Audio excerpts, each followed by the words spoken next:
Chapter 308. 70 years ago, the Federation and the Empire abruptly met in the space behind the Night Scorpion Nebula when both sides were caught off guard. The biological structure and social structure of the two intelligent life forms were so similar that the vast universe was about to be moved to tears. However, neither side had the ecstasy of meeting a distant relative in the lonely universe. Instead, because of some stories recorded in the archives, a terrible war broke out. It was probably because such similar intelligent life forms had carved deep marks in each other's instincts that could never be erased. Expansion and plundering of resources were things that both sides had to do, so war was inevitable. At the end of the last constitutional era, when the two sides met for the first time, the Federation had a considerable advantage in terms of technology, economic strength, and military resources. However, the Empire's strict, centralized, and hierarchical society erupted with powerful combat ability when faced with the Federation. Countless warriors of the Empire's inferior races, completely forgetting the injustice and oppression they once suffered in their homeland, howled, waved the weapons in their hands, and rode on crudely made spaceships. Like ants with wings, they endlessly threw themselves into the front line, launching a flood of attacks that faced death with equanimity toward the defense line that the Federation had built with mechanical firepower. The Empire had the advantage in population, and the Empire's warriors were not afraid of death. As long as the Emperor in the palace gave the order, countless people would be willing to shed their blood for him. In the cruel war, the ever-rising number of casualties was like a curse that struck the heart of every Federation citizen, because those were their family, children, brothers, and partners. The Federation could not be like the Empire, watching their children die in those distant corners of the universe while still fanatically waving the flag of the royal family, crying and shouting that they would be loyal to His Majesty to the death. It should be known that in this universe, the Federation was like a lonely rich family. They would never look at those pitiful and despicable distant relatives hiding in the Bermuda star system. Among the stars, they were only worried about the turbulence of cosmic rays, meteorites, and the savage creatures that occasionally appeared on the resource planets.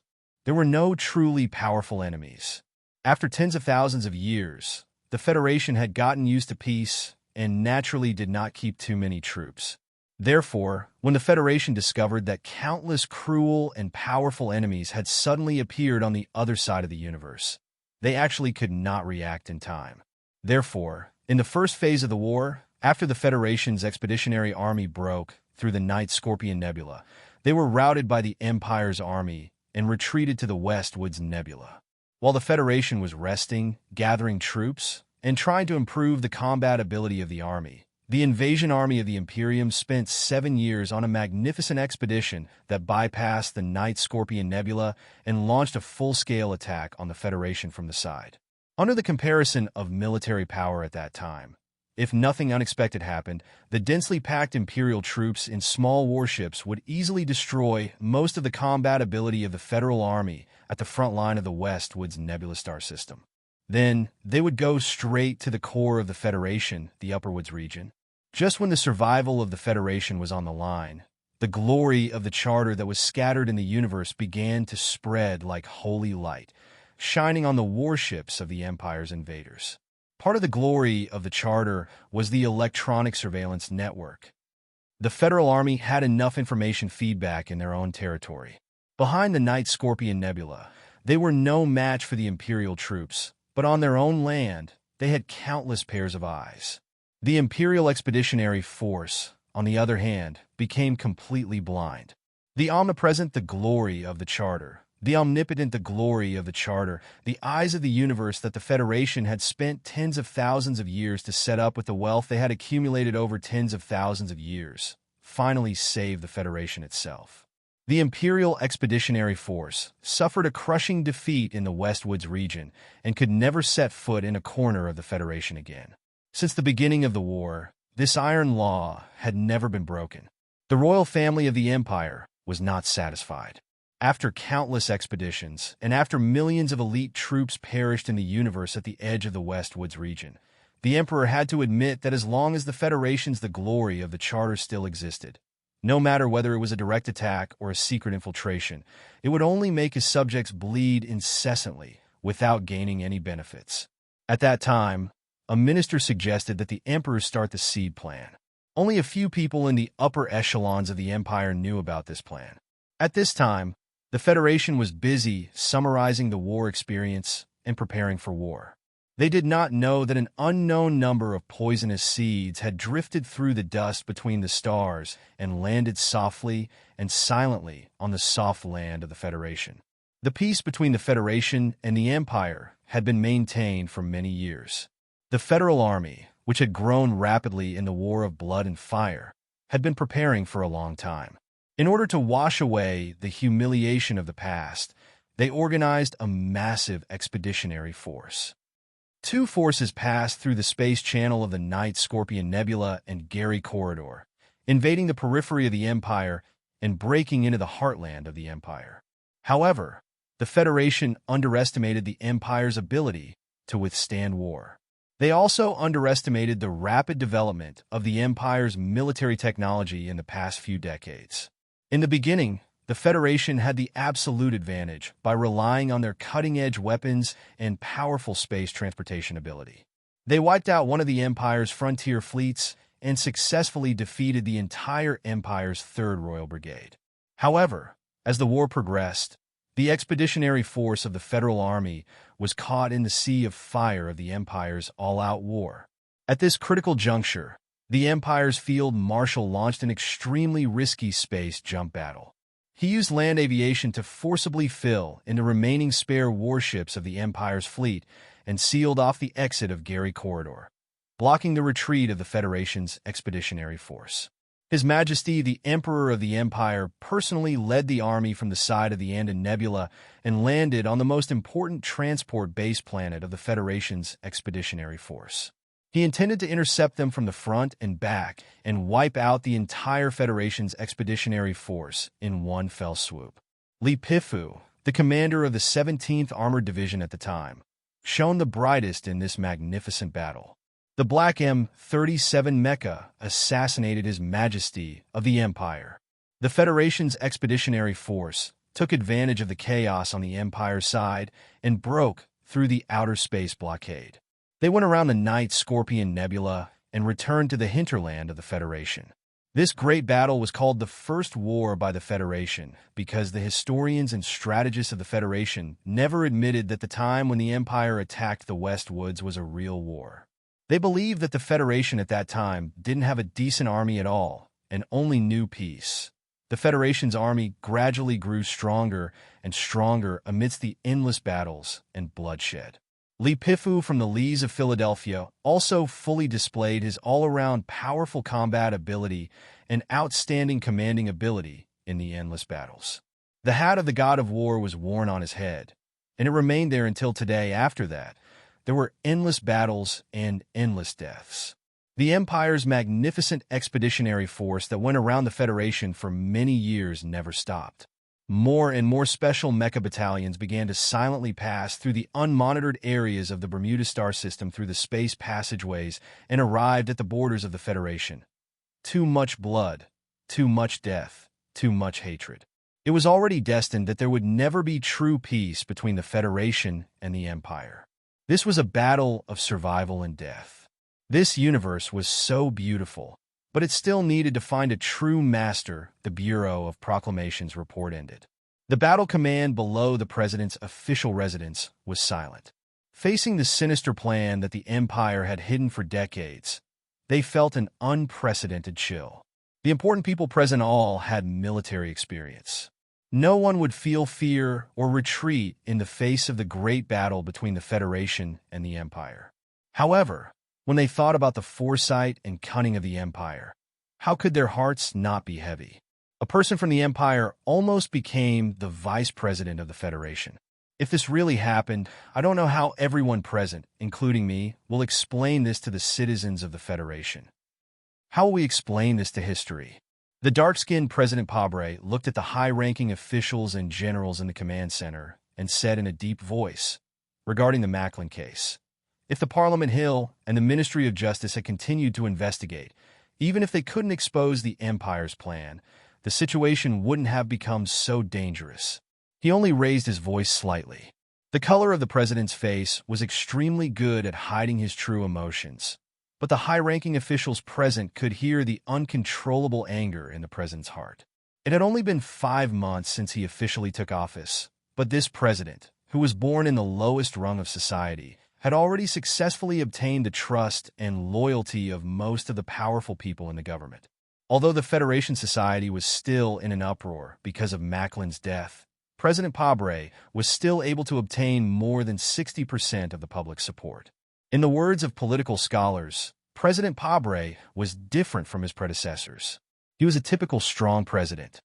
At that time, if the investigation had continued, the public's reaction to Macklin's death would have been much calmer. President Pabre frowned and looked at the advisors and generals in the conference room. He said in a cold voice, "I just signed an order to cancel all of Nan's authority in the government."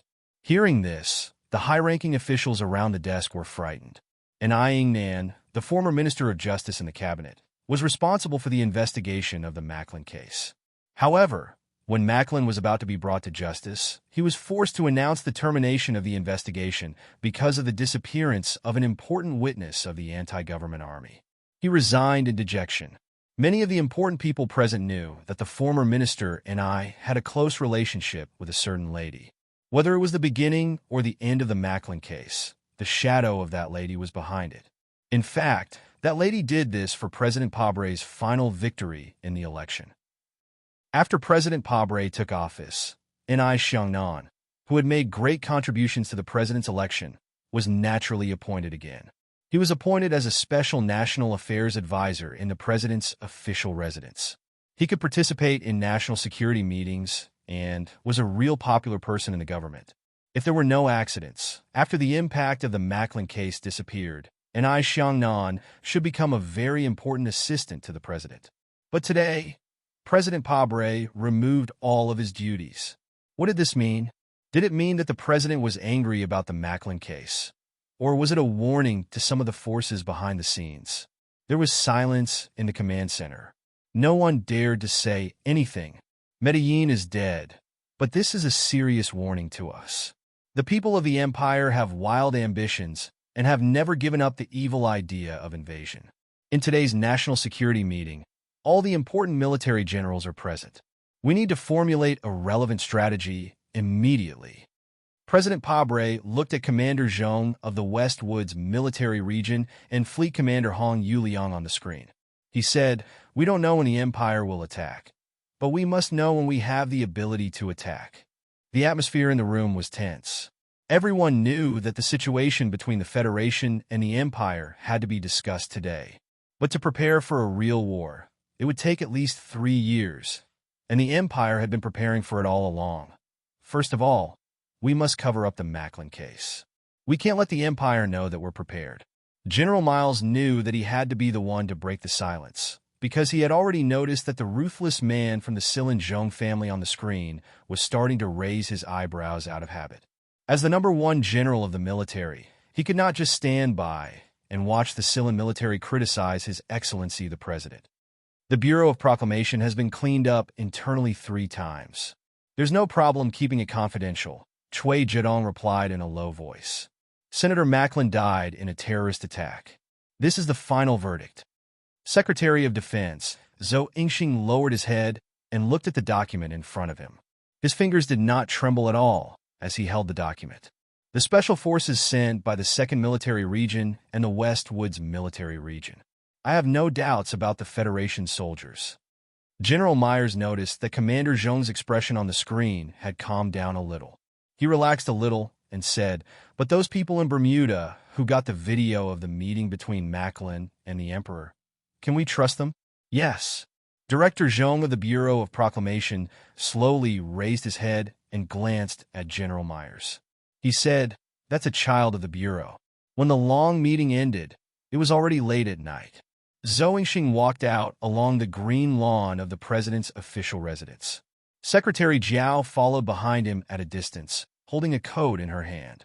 She did not disturb his thoughts. Today's high-level secret meeting was mainly to study and evaluate the Empire's poison seed plan, and then come up with countermeasures. The military's combat readiness level was also raised. President Pabre had made up his mind, but it was clear that the federal military, especially the West Woods military region, had a different opinion. However, from beginning to end, no one thought that Macklin's identity as a spy of the Empire should be announced to the entire Federation. Minister Zoe walked out of the lawn with a faint sneer on his lips. The so-called secrecy to deceive the Empire was no doubt a childish and ridiculous argument. The reason why it could not be announced was because the Federation could not afford to lose face. It was the same for both the government and the people. Moreover, the person involved was Macklin, the beloved Macklin of the Federation people. Who would believe it? Hiding everything was the combination of the countless unconscious wills of the government and the people. This was the will of the Federation that George Carlin had once mentioned. The will of the Federation wanted to hide the truth. Then, as General Myers had said earlier, Senator Macklin could only die in the hands of the evil and terrifying branch. There was a dull camouflage military vehicle outside the president's official residence. The glass window was lowered, and General Myers opened the door for him to sit in. A trace of coldness flashed in the general's eyes. He said in a low voice, "No one wants to mention it. Your relationship with him forbids you to mention it. But I want to say that Sue Lewis made a great contribution to the Federation. He saved the faces of the soldiers and saved my old face." Chapter 309. The motorcade with eye-catching military license plates sped through the capital streets in the middle of the night like a troop of ghosts toward the west. If it were daytime, the passers-by would definitely have noticed the identity and status of this motorcade. At this time, there were occasionally workers driving self-cleaning vehicles. Seeing the military vehicles from afar, they also subconsciously stepped on the brakes and watched the motorcade roar past. Zhou Yingxing was not sitting in the Minister of Defense's special vehicle at the front. Instead, he was sitting in General Miles's bulletproof military vehicle.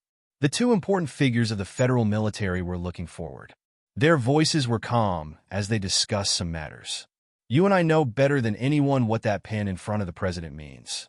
No matter why Sue Lu went to kill Macklin, he did this.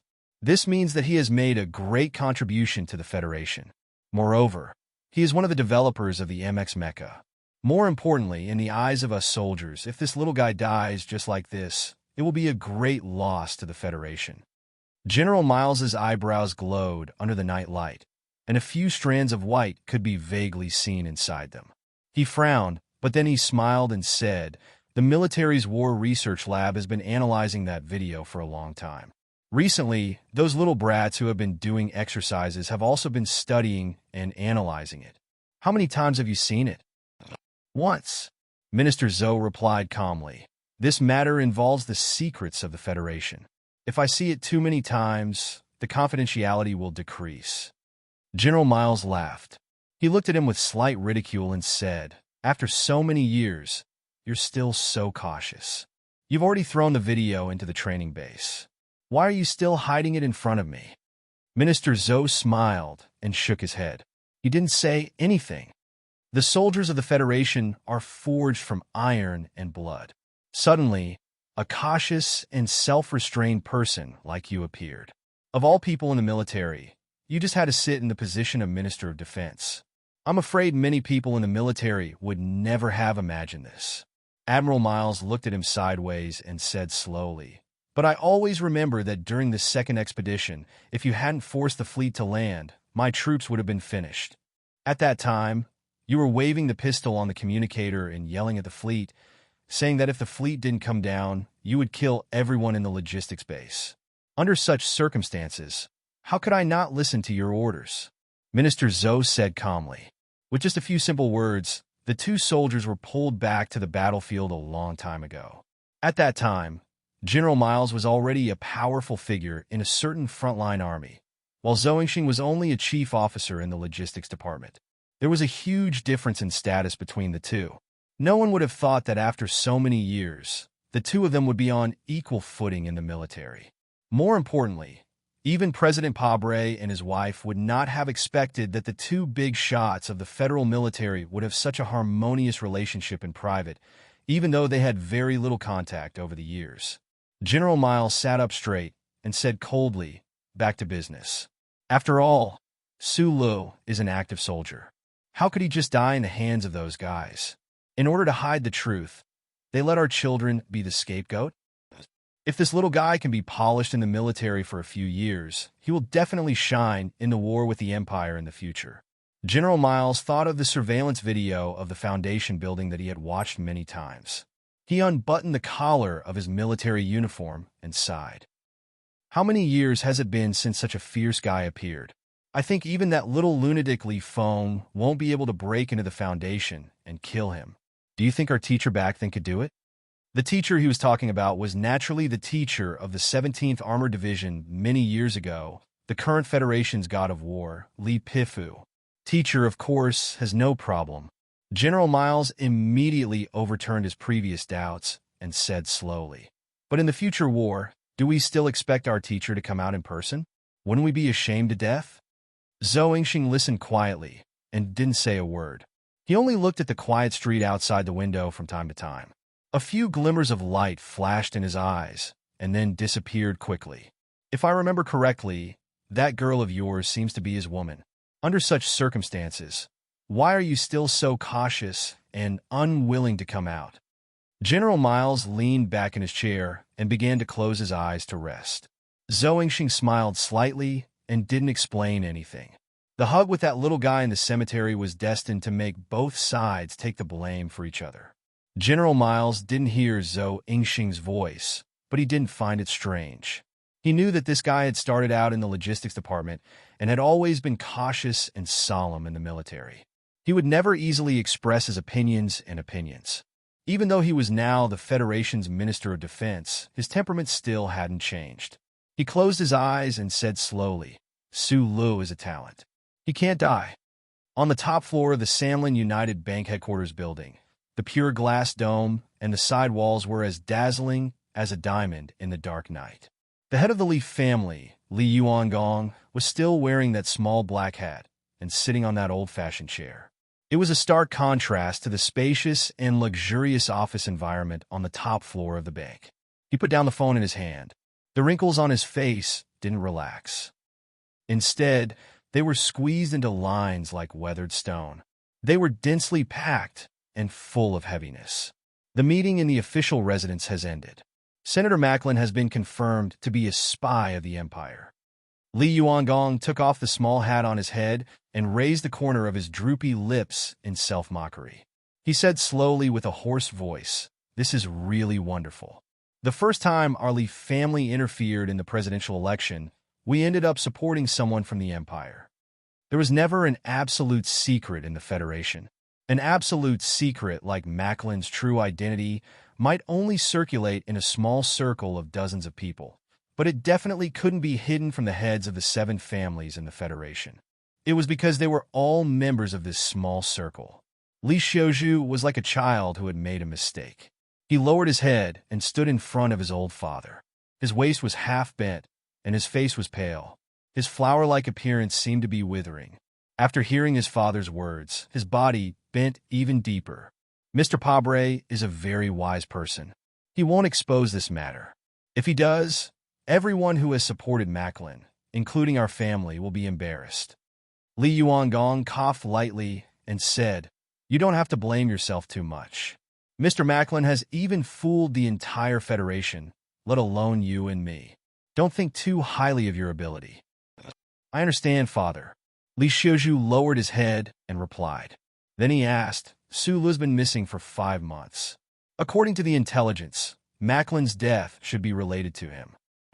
Macklin is an admirable person. In the end, such a person was killed by Sulu, just like that." Li Yuangong slowly stood up and walked out of the office. From a certain perspective, he is a hero of the Federation. It's a pity that he can only be a terrorist forever.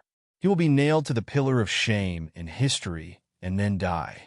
Father, Li Xiuzhu had not seen Sulu more than a few times. As a person at the top of the Federation's pyramid, He should not have paid too much attention to that insignificant person. However, over the past year, it had been proven that this insignificant person had a destructive power that no one could imagine. He was very wary of Sue Lee's existence. However, no matter how cold and gloomy his heart was, he could not help but be stunned when he heard his father's words.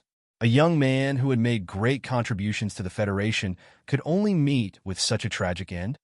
Looking at Macklin's death, you can see that this young man is too unreasonable and too ruthless.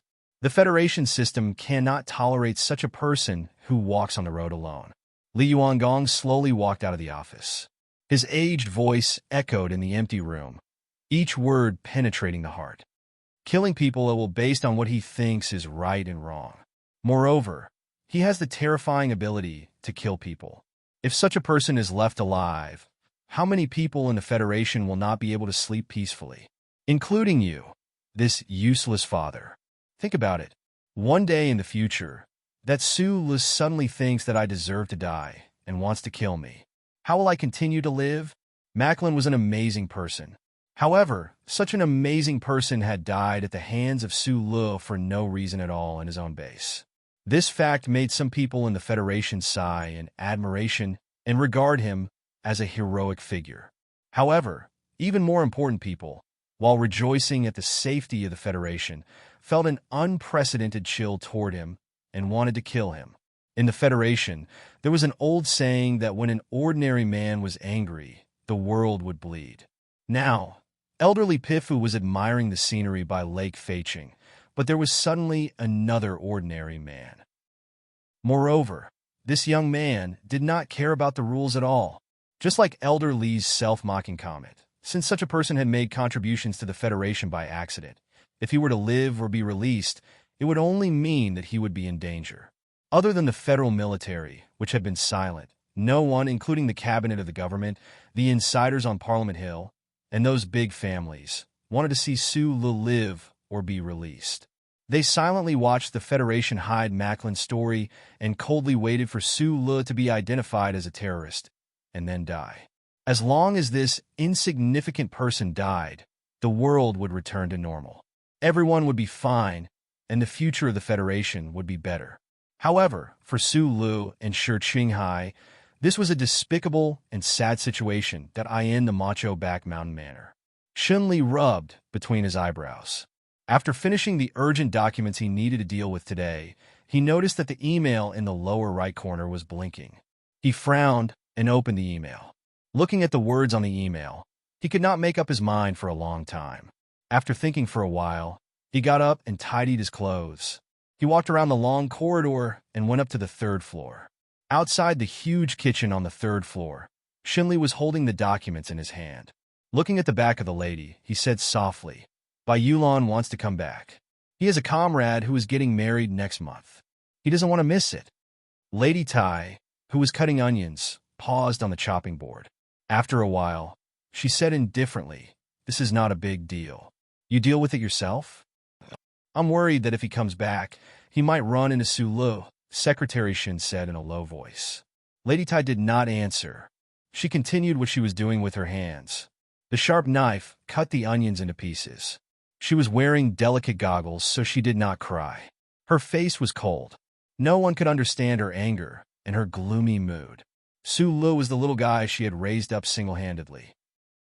However, when she found that this person was as uncontrollable as that man many years ago, she felt like she had seen her favorite toy. Once again, she tried to jump out of her window and let those cars run over her. This kind of déjà vu situation touched the sad soul of her childhood. Therefore, she would not allow Su Lu to live. No one could change this fact. The madam did not pay attention to the differences of opinion within the government, nor did she care to think about who it was that transported Su Lu from Fox Fortress to the military prison on the surface.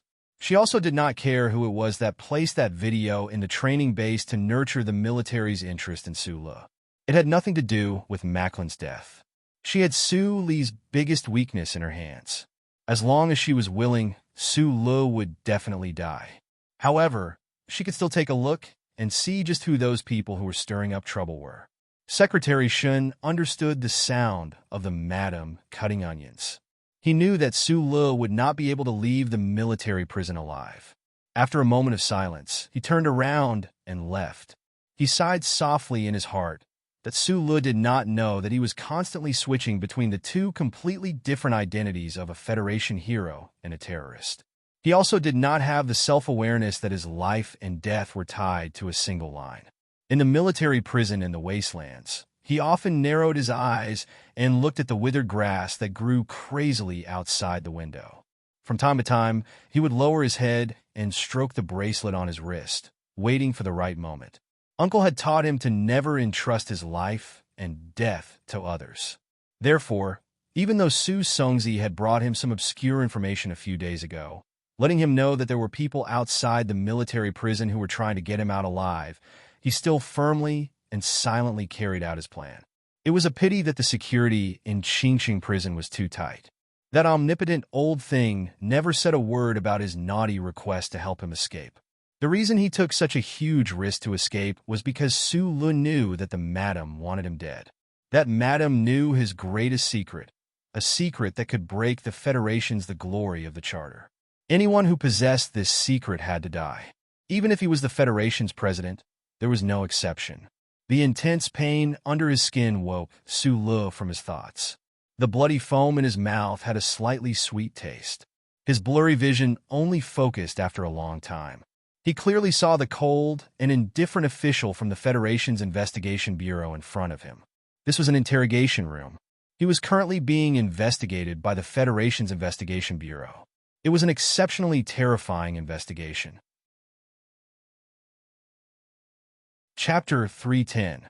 The walls of the interrogation room of the Qingqing military prison had a metallic luster, and there were a few simple decorations on the magnetic material floor. Several officials in black suits silently watched Su Le, who was handcuffed to the chair and half-naked.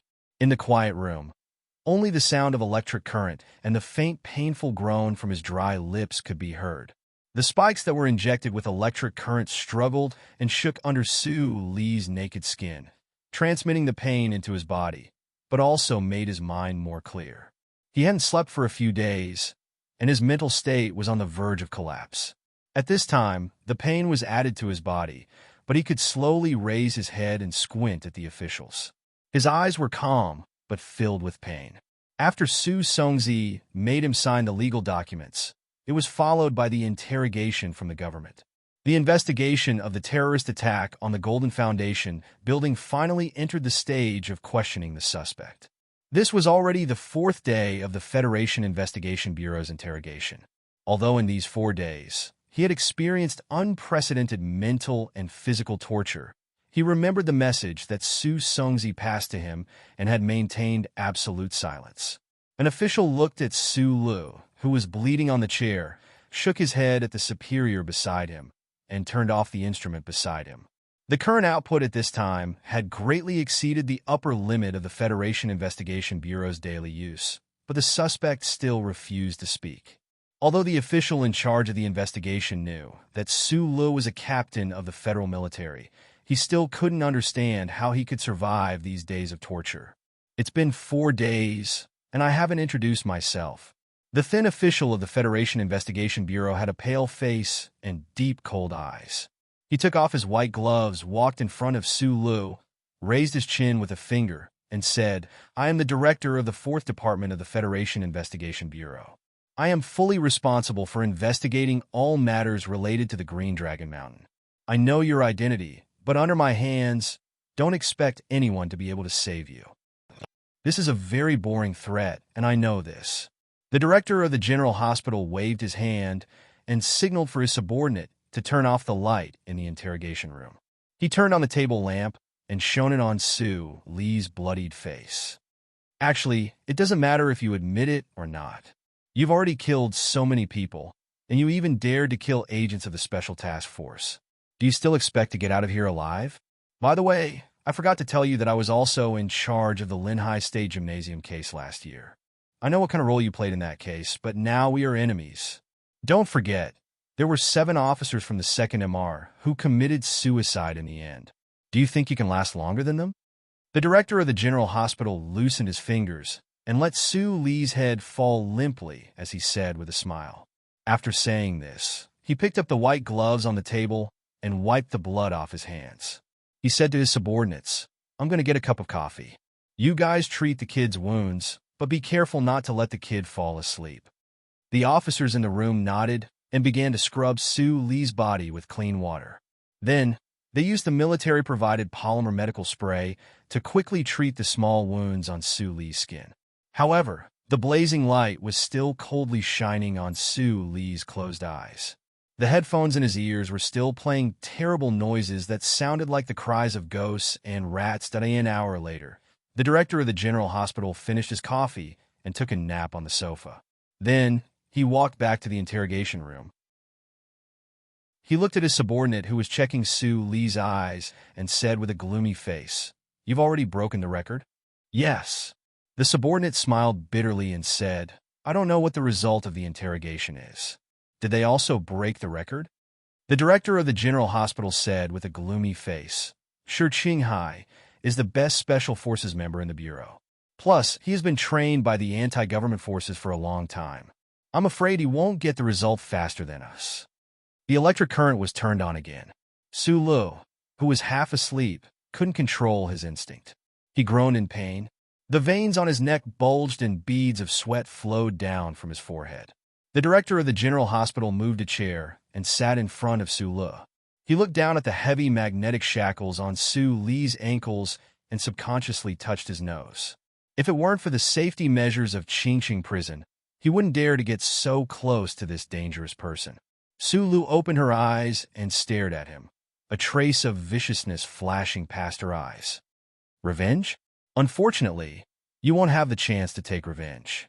The director of the general hospital flicked his finger and ordered his subordinate to use all kinds of technical means to destroy Su Lee's body and spirit. He said in a deep voice, "You are an orphan. You became a terrorist because of your family education. I admit that your willpower is strong, beyond my expectations. But you also have to admit that your spirit is about to collapse. Anyway, you won't be able to hold on. Why do you want to suffer more?" The director of the general hospital said indifferently, "Why do you want me to humiliate you and your family?" Su Lu coughed softly. Only after experiencing the 4 days of interrogation did he know how terrifying the interrogation methods of the Federation Investigation Bureau were. Even if he was really a rock, there were already a few deep cracks on his body. He didn't go through any anti-torture training. He only relied on the breath in his heart and his perseverance to hold on. Through Su Songzi, he knew that he wasn't going to die. Although he didn't know the real reason, he had to clench his teeth and hold on for a while. Su Lee's stubbornness made the officials of the Federation Investigation Bureau feel cold in their hearts. They started to panic, but he also knew that he was about to enter the stage where his spirit was dispersing. At that time, under the investigation's professional methods, he might confess for no reason. He didn't understand why the government wanted to interrogate him. He couldn't live after killing Macklin. This was the result he was already mentally prepared for. He also didn't understand why they wanted to link him to the Green Dragon Mountain anti-government army. Was it because of Shi Qinghai? Or did the Federation need a suitable crime? He raised his head with difficulty and said with a hoarse voice, "I killed Macklin, but this has nothing to do with the Green Dragon Mountain." "Why did you kill him?" The head of the General Hospital's 4th Department asked quickly. If Su Lu still didn't speak, he was really worried that he would break down first. After so many days in the military prison, he always felt that the suspect on the chair was like a silent rock that was about to crush his professional patience into pieces. Because he deserved to die. Su Lu lowered his head and said. The head of the General Hospital's 4th Department was silent for a moment. Suddenly, he stood up and took out the earphones in Su Lee's ears. He violently pulled on his earlobe, gritted his teeth, and said with a trembling voice, "This is not the answer I want." "You know what answer I want." Su Lee's earlobe was torn open. Blood flowed down his cheeks. He lowered his head again and became silent again. The head of the General Hospital's 4th Department suddenly slapped him coldly and said, "I can't hold it in anymore. I think you can't hold it in anymore. Let's see who can last until the end." Feeling the electric current rushing into his body again, Sulu lowered his head and groaned. President Pabre stood in front of the floor-to-ceiling window of the presidential residence. The dark night reflected on his dark face, but there was a faint glow of light. After the meeting, he took a shower and drank a cup of coffee, but he still didn't feel sleepy. He quietly stood in front of the window and looked at the lawn outside, thinking silently about something. The head of the presidential office, Bryn, knocked on the door and came in with a checkered pajama in his hand. He walked to President Pabre's side and said softly, "Madam, just woke up. Please rest early." President Pabre nodded and took the pajama and put it on his slightly cold shoulders. He said, "Let her sleep first. I still have some things to think about." Bryn nodded. When he was about to leave, he heard the president's low voice. "I have something to ask you." During the term of the former President Sieg, Bryn, who was still young, started to be the deputy head of the presidential office. This kind of position, in a sense, was the president's most trusted personal butler. Generally speaking, when the president's residence changed owners, the office staff, especially the head and the deputy head, definitely had to leave. This was because no president of the Federation was willing to keep the previous president's trusted aide by his side. This was an extremely dangerous and stupid move. However, Bryn stayed. He was even directly promoted by President Pabre to be the head of the presidential office. He was very clear that this was because of his relationship with Lady Tai that President Pabre trusted him so much. However, in these 5 months, Bryn's heart had been secretly worried. This was because he couldn't be sure that the president wouldn't keep using an official who had a close relationship with the Tai family. Tonight, at this time, the president kept him in the office. What did this mean? Director Bryn's heart was a little nervous, but on the surface, his face was calm. He quietly stood behind the president. He didn't ask anything and just waited for the president to ask. After a long silence, President Pabre turned around and looked at him. He said in a deep voice, "Regarding the investigation of the Medellin case last year, what do you think?" Hearing this, Bryn felt like his heart suddenly exploded. The Medellin case was single-handedly designed by Macho. The purpose was to help this man in front of him climb to the top of the Federation's power. At this time, Mr. Pabre actually wanted to ask for his opinion. A burst of coldness bloomed from the depths of his heart and took over his whole body. He was silent, thinking, but he couldn't find the right words to use. President Pabre looked at him with a calm gaze and said, "We can't let the people of the Federation feel insecure, and we can't let the Federation's self-confidence suffer a serious blow, so it's not convenient to reveal Medellin's identity as a spy." This was the suggestion of the National Security Committee. The military also didn't express any clear opposition, so I accepted this suggestion. But I think that the Medellin case that was suspended last year can continue. The Capital Daily News can put some pressure on Bob and Wood to resume their duties and continue to dig deeper into the clues of the Medellin case. The things stored in the central database can also be selected to be handed over to the Parliament. A series of words flowed out from the calm president's mouth. They were very clear and powerful. This president, who came from the bottom of the hierarchy, said with a trace of determination, "In this universe, it's no longer the era of the previous dynasty. There's no such thing as taboo for the venerated and taboo for the dead. The dead can't be buried. This is not allowed." Bryn was a very intelligent person. Otherwise, he wouldn't have been able to stay in the president's official residence for so long. He understood the hidden meaning in the president's words. His heart was cold, and cold sweat began to seep out of his back. "What do you think about the soldier named Sulu?" President Pabre suddenly changed the topic. On the surface, he was asking Bryn, but in reality, he was announcing his true opinions on many things. After leaving the circular office, Bryn gently closed the heavy black wooden door. He stepped on the soft carpet and walked toward his own office. His footsteps were unusually heavy. He understood the president's conversation with him. Between Wucho Mountain, who had supported him in secret for many years, and absolute loyalty to the president, he had to choose a path. When he reached the end of the long carpet, Director Bryn gradually raised his head. His young face was filled with a determined expression. He casually smiled and chatted with the maids who walked past him. He had already made his choice. After spending 5 months with President Pabre, he was deeply impressed by the president's personality and charisma. When a person was born, they had to do something. Following this determined but not pedantic, clear-minded but determined leader of the Federation, whether it was for his own future or to fulfill his spiritual pursuit, he had to take a risk. In his office, he took out his encrypted phone and made a few calls. He told them what the president had hinted at. In the last call, he was silent for a moment. Then he said very seriously, "The heroes of the Federation can bleed, but they can't cry." This was President Pabre's true opinion of the young man named Sulu. The president had never made a clear statement, but today, Bryn understood. So he faithfully passed on the president's vague instructions to those who had been waiting. After putting down the phone, Director Bryn unbuttoned his collar. Thinking of the madam's instructions, he couldn't help but take a few deep breaths before he calmed down. The federal military wanted to protect Sulu, but because of the special nature of the military, they couldn't do anything. The old man in Philadelphia, who could influence the Federation, had been sitting by the lake fishing. The president cherished talent and wanted to keep Sulu alive. But because of the strong opposition within the government, the fear of the families behind the scenes, and the intentions of the madam, he carefully maintained his silence.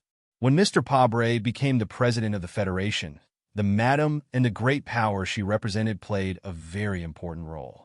No matter how one looked at it, President Pabre valued the madam's attitude very much.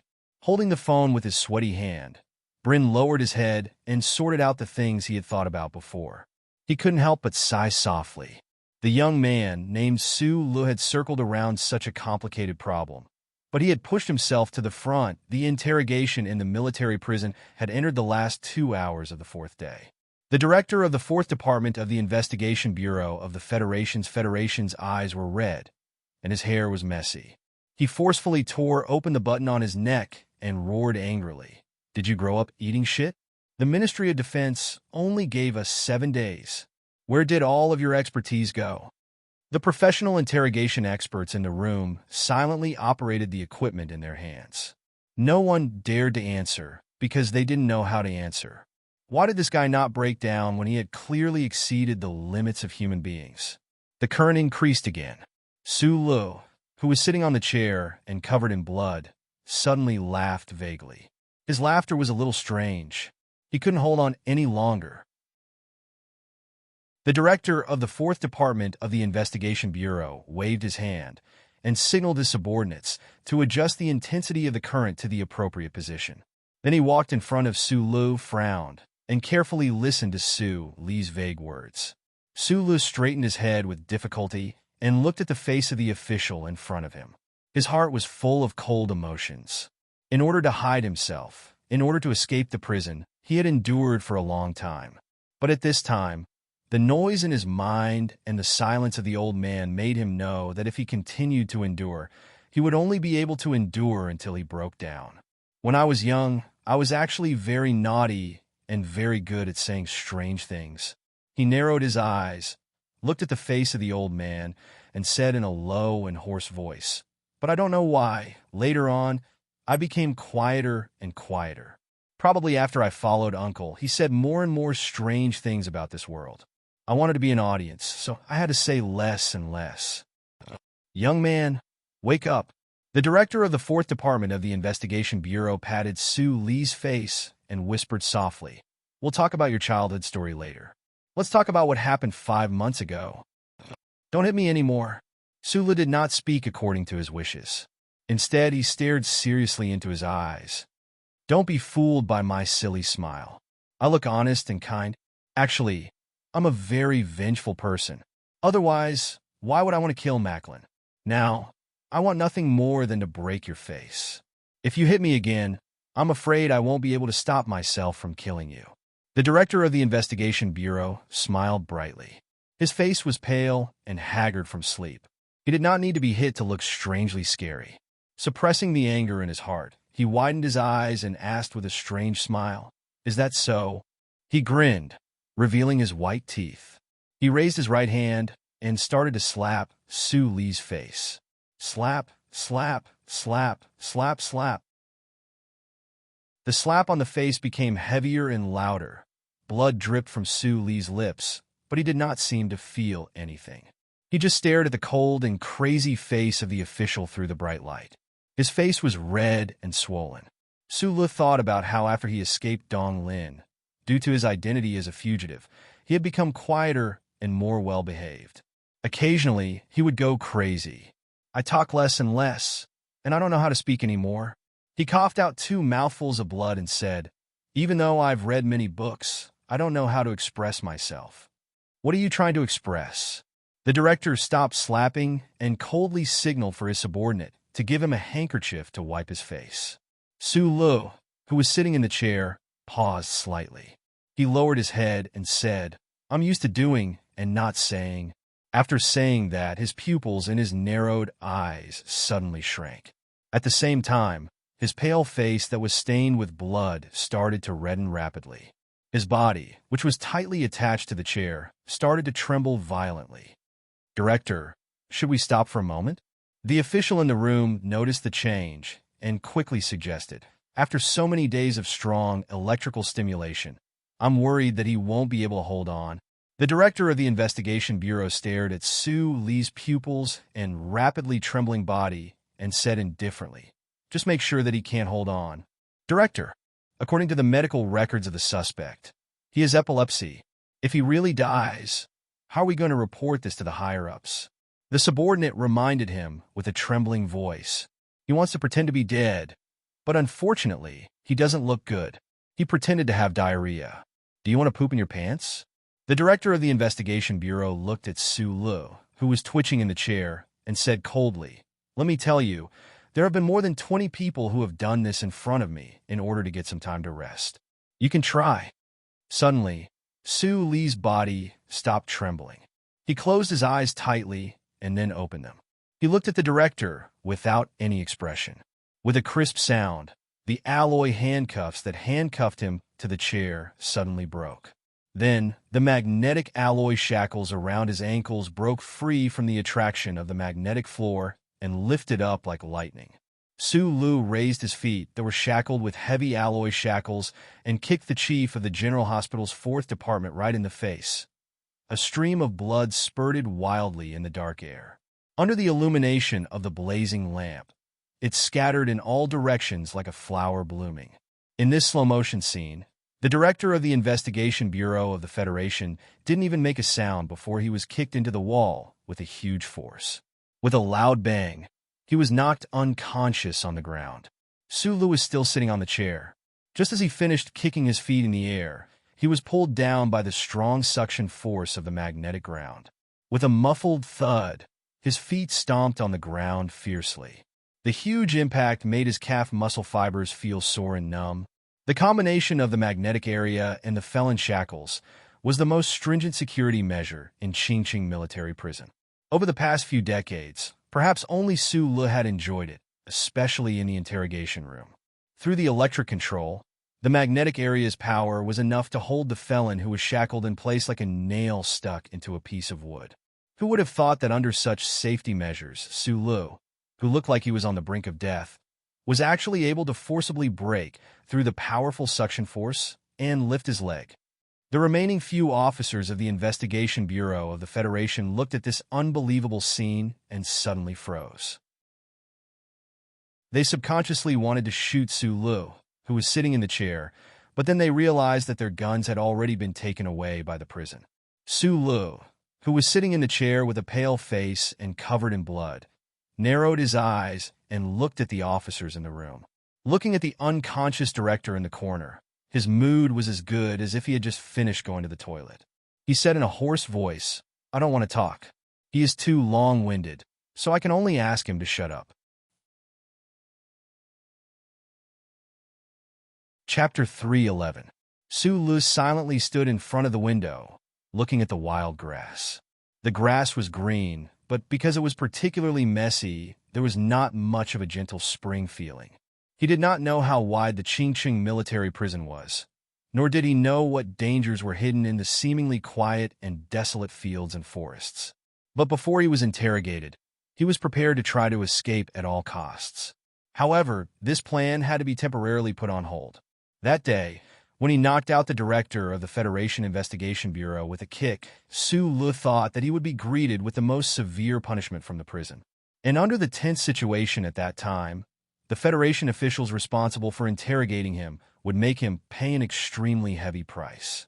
But what he did not expect was that before the investigation officials in the interrogation room had time to make a violent reaction, the prison sent a group of soldiers to control the situation in the room and escorted him out. It seemed that someone was protecting him, but he did not know who. Sulu looked at the burning sea of grass outside the window. He lowered his head and slowly sucked in a breath. He felt that his situation was like a cloud of fog. Even he could not understand what would happen in the next moment. Frowning, he lowered his body and struggled to move his legs, moving slowly and with difficulty back to the bed. It was only a few steps, but it was so difficult to walk that when he sat on the edge of the bed, he actually let out an extremely satisfied sigh. The echoes of the noise still remained in his ears. His body that had been tortured by the Federation Investigation Bureau for several days clearly felt the pain in every part of his body, especially the muscles on the front of his two legs. Because of the suction force from forcibly breaking through the magnetic ground that day, every pair of long muscle fibers seemed to have rusted. As long as he wanted to move, they would rub against each other, producing intense pain. Sitting on the edge of the bed, Sulu lowered his head and looked at his ankles. The heavy alloy shackles had an additional alloy chain behind them, firmly fastening them to the wall. That day, he kicked the director away. The prison was shocked that someone could break through the magnetic shackles with physical strength, and the prison became even more strict on him. No one came to interrogate him again, and his daily food was automatically sent to the cell. Sulu seemed to have returned to those few months in the dark cell, but he couldn't get used to this kind of loneliness. During his dark days at Fox Fortress, his greatest gain was probably his interaction with the Old Thing. Unfortunately, he still couldn't establish a two-way federation with the people of the Federation through the Old Thing. And his greatest question was why the glory of the Charter of the Federation would help him. He had once asked the other side of the Black Dream sincerely, but all he got was a mechanical answer. After communicating with it many times, he was already used to this method. He was no longer afraid, and instead felt a sense of closeness. It was a pity that he knew that the other side was a universe as vast as the stars, and not a real life form. So he felt a little strange. No matter how great a program was, no matter how close it was to life, it was still a program in the end. It would only mechanically follow certain procedures, and these procedures could only be related to the Federation Charter and Su Li's authority. It couldn't be related to something like feelings.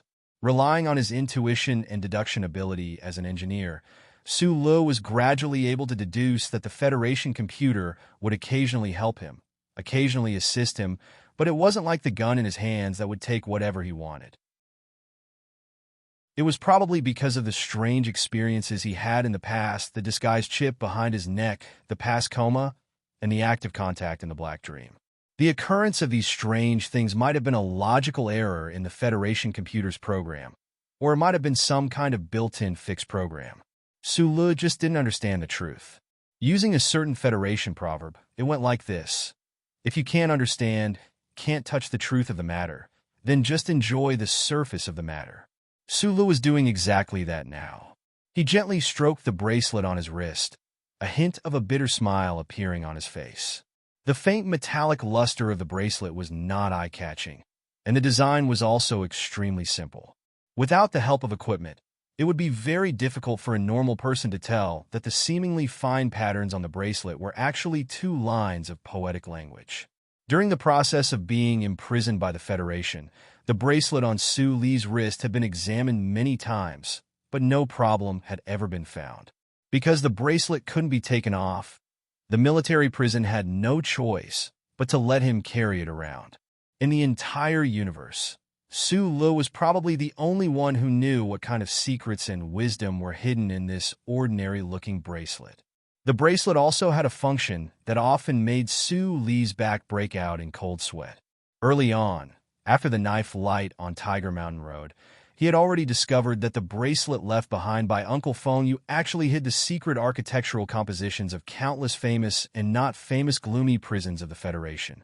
After careful analysis, he couldn't help but sigh with emotion at Uncle Feng Yu's valiant life. Who knew how many times Uncle Feng Yu had been captured by the Federation, locked in all kinds of heavily guarded prisons, and escaped from prison countless times. It was a pity that he didn't have a suitable tool at hand to open the shackles on his legs. Sulu lowered his eyes and narrowed them. Memories and plans flashed through his mind quickly, but his mood was getting colder and colder. There were some people in the Federation who wanted him dead, especially that madam. What should he do?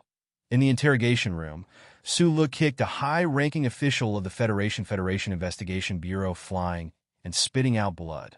It was unknown whether he was dead or alive. With his current status as a prisoner of the Federation, he could only eat countless bad fruits and be punished by the powerful state apparatus. However, the military prison only increased the security on him, but also used security measures as an excuse to stop the follow-up investigation by the Federation Investigation Bureau. From a certain perspective, it was actually protecting him. Everything that happened in the Allure prison was just a concrete manifestation of the change in attitude of the upper echelons of the Federation. At the end of May, year 68 of the constitutional calendar, Director Breen of the President's residence deeply understood the meaning of President Prabhu's silence. In a phone call, he expressed to the relevant parties that they couldn't let the Federation hero shed blood and cry. As a result, the federal military, which had been silent all this time, broke the silence. The chairman of the Joint Chiefs of Staff, General Miles, personally presented Sue Lee's past contributions to the Federation to the President. For example, the MX Mecha, the accidental retrieval of the fatal data of the Space Channel, and for unknown reasons, exposing Macklin's true identity before the Bureau of Proclamation and killing the most successful spy of the Empire. Due to these reasons, General Miles firmly requested President Pabre to pardon Sulu. Almost at the same time, Commander Zhong of the West Woods military region, who had been at odds with the Federation government for decades, also expressed his attitude to the president's residence. He hoped that Sulu would be released as soon as possible. The people of the Federation didn't know about these things, but the upper echelons of the Federation were gradually aware. And the soldiers of the Federation knew better than the politicians what kind of harm it would have done to the Federation if Macklin had escaped at that time. The Federal Army was particular about punishing mistakes and rewarding meritorious deeds. In addition to the obscure relationship between Sulu and the daughter of the Minister of Defense, the connection between the Zhong family of the West Woods and him that no one knew about, and most importantly, the military admired extraordinary talents like Sulu and his temperament. The overall attitude of the entire upper echelons of the military naturally leaned towards pardoning Sulu. With the support of the federal military, President Pabre's opinion on this matter had the most reliable guarantee of power. The procedures for pardoning Sulu began in the president's residence. However, even if the president wanted to pardon Sulu, he would still need to be sentenced by the military court in advance, so it would still take some time. Just as the situation was developing in the direction of a beautiful world where the wind blows away and the clouds disperse, they encountered a sudden obstacle. One after another, important cabinet members of the government, several committee chairmen on Parliament Hill, and even the two justices of the Supreme Court, who had just learned the truth of the matter, cautiously and firmly expressed their opinions to the president's residence through various channels. They expressed their understanding of the president's desire to pardon Sulu, but they believed that as a terrorist whose hands were stained with blood, no matter how beautiful the results of his actions were, his actions had already violated the laws of the Federation. In order to uphold the spirit of the Federation Charter, the Federation must give Sulu a fair and undisturbed trial. President Pabre knew that these were all excuses, but many people in the Federation government were unwilling to see a dangerous person who disregarded the law as nothing be released. This represented the opinion of a large number of forces. The president didn't need to consider the opinions of these people, but he had to consider the opinion of that lady that a black car without a logo left the flat lawn in front of the president's residence and headed in the direction of Macho's back mountain. Tonight, for the aftermath of Macklin's death and Sue Lee's ending, President Pabre and Lady Tai had an extremely frank conversation. It was clear that the president didn't want this matter to affect the unity of the Federation's upper echelons, and he even more so didn't want to affect his friendship with Lady Tai. In addition, he believed that Lady Tai would be explained by him, which was why they had this conversation. During the conversation, Lady Tai calmly expressed her opinion, polite but persistent. However, President Pabre was different from his predecessor. He listened calmly with a smile, but he still insisted on his action of pardoning Su Le. It couldn't be said that they parted on bad terms, but the atmosphere was at least a bit stifling. This stifling atmosphere was maintained all the way into the car. Xinli sat quietly in the front passenger seat and said, "The process of pardoning will take another month. I have already finished organizing the files related to Su Lu and can send them to the Bureau of Proclamation at any time." Secretary Xin suddenly became silent. Without turning his head, he said sincerely, "Madam, the president doesn't know about this. Why didn't you tell him?" If he knew that Su Li's existence could threaten the safety of the charter, he definitely wouldn't insist on pardoning.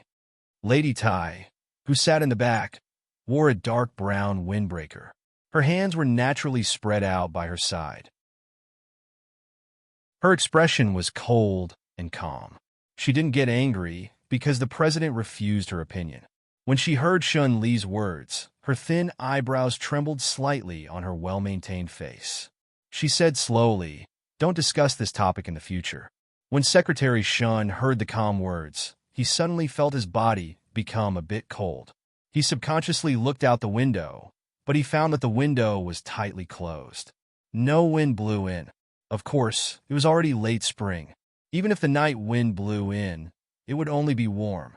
His sudden cold was only because his mood affected his senses. Su Li's secret was only known by the 3 people in the car in the Federation. Xinli knew that this represented the madam's absolute trust in him. What he said before was very inappropriate. Lady Tai turned her head and looked out the window at the familiar streets of the capital. She had lived in this city, the core of the Federation's power, for many years. She had never truly gotten close to this core of power, but this core of power was constantly under her influence. Only today did she suddenly realize that the current president of the Federation was indeed a person with a strong will. It was not easy to not influence him. Su Li's secret was Feng Yu's secret. In the madam's eyes, it was also her secret. She originally didn't want to share this secret with anyone. This was very interesting. It was probably like a little girl treasuring her fake jewelry box. But now she knew that if she didn't reveal this secret, it seemed that she wouldn't be able to kill Su Le. At the inauguration ceremony 5 months ago, she and the Bureau of Proclamation almost simultaneously learned that Su Le had entered the S2 mountain surrounded by Mountains Foundation building. After a short period of consideration, she wrote down a faint foreshadowing at the first moment. Secretary Bai, who had found an opportunity to return the information at the mountaintop, quietly left. Su Li's detailed plan revealed the most fatal flaw. However, under such circumstances, that brat named Su Le was still able to kill him. This fact made Lady Tai vigilant, angry, and a little disappointed. Therefore, she had to kill Su Le. The silence in the car continued until they entered the back of Macho Mountain. The moment Secretary Shin opened the car door for the madam, he saw the firm expression on the madam's face. Thinking of the conversation in the president's official residence, he suddenly understood what the madam wanted to do. Su Le had to die. If the president first granted amnesty, and then the madam threw that bomb through the Bureau of Proclamation, the government and the military would definitely be rendered speechless. Lady Tai definitely didn't have the extravagant hope of controlling a Federation president, but at least she wanted the president to have enough respect for her. This kind of arrangement was, without a doubt, the most understated but powerful method. Secretary Shin held an umbrella and accompanied the madam as they walked through the fine spring rain toward the mountain villa. The respect in his heart rose spontaneously like the rain. The mountain rain was about to fall to the ground when a gust of wind blew into the building. The dispute over this matter among the upper echelons of the Federation was strictly controlled within an extremely small circle of knowledge. However, that night, President Pabre and Lady Tai had an unfruitful conversation. Apart from the Westwood Zhong family, the other 6 families, as well as their partners and stakeholders within the government, all began to make their own moves. Although the amnesty process wasn't terminated, it was still abnormally difficult to proceed. Faced with the pressure from the 1,000-year-old families of the Federation, Even General Myers seemed to feel the difficulty. During a phone call with Zhou Xing, he somewhat angrily expressed his pessimistic views and worries about this matter. Although the president and the military had enough confidence, no one knew what the madam was thinking. Perhaps she held secrets that outsiders didn't know. Otherwise, with the madam's political wisdom, there was no way she would oppose the president granting amnesty to Su Le. It should be known that everyone knew that Su Le had always had a close relationship with the Tai family. Everyone wanted to kill him. The Federation was completely silent. In this oppressive atmosphere, a black car slowly stopped in front of the entrance of Qingqing military prison. A thin and weak major walked out of the car. Beside him was a beautiful woman in a white dress. The soldiers of the military prison looked at the man and woman at the entrance as if they were looking at two idiots. They actually wanted to visit a serious criminal of the Federation? Could it be that they didn't know what kind of people were locked up in Qingqing military prison? There had never been such heartwarming stories of visits happening here. However, the soldiers in charge of security forgot that if they really were two idiots, how could they possibly find the true location of Qingqing military prison?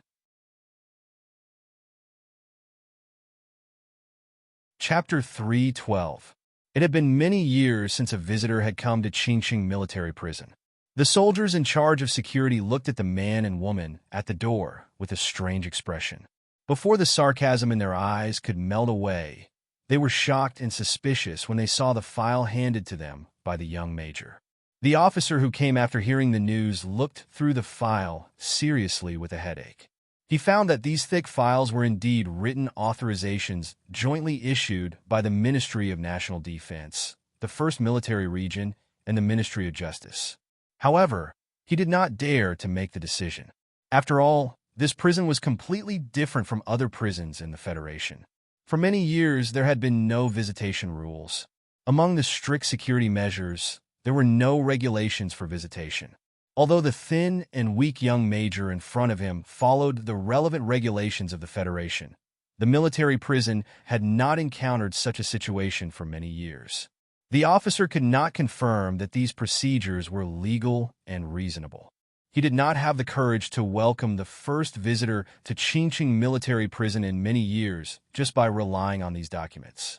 The news of a visitor to the prison was reported up the chain of command until it reached the warden level.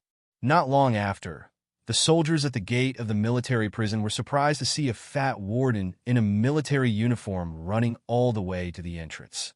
Qingqing military prison had a special status. The warden was treated as a major general. The military uniform worn by the warden was clearly marked with his medal and rank.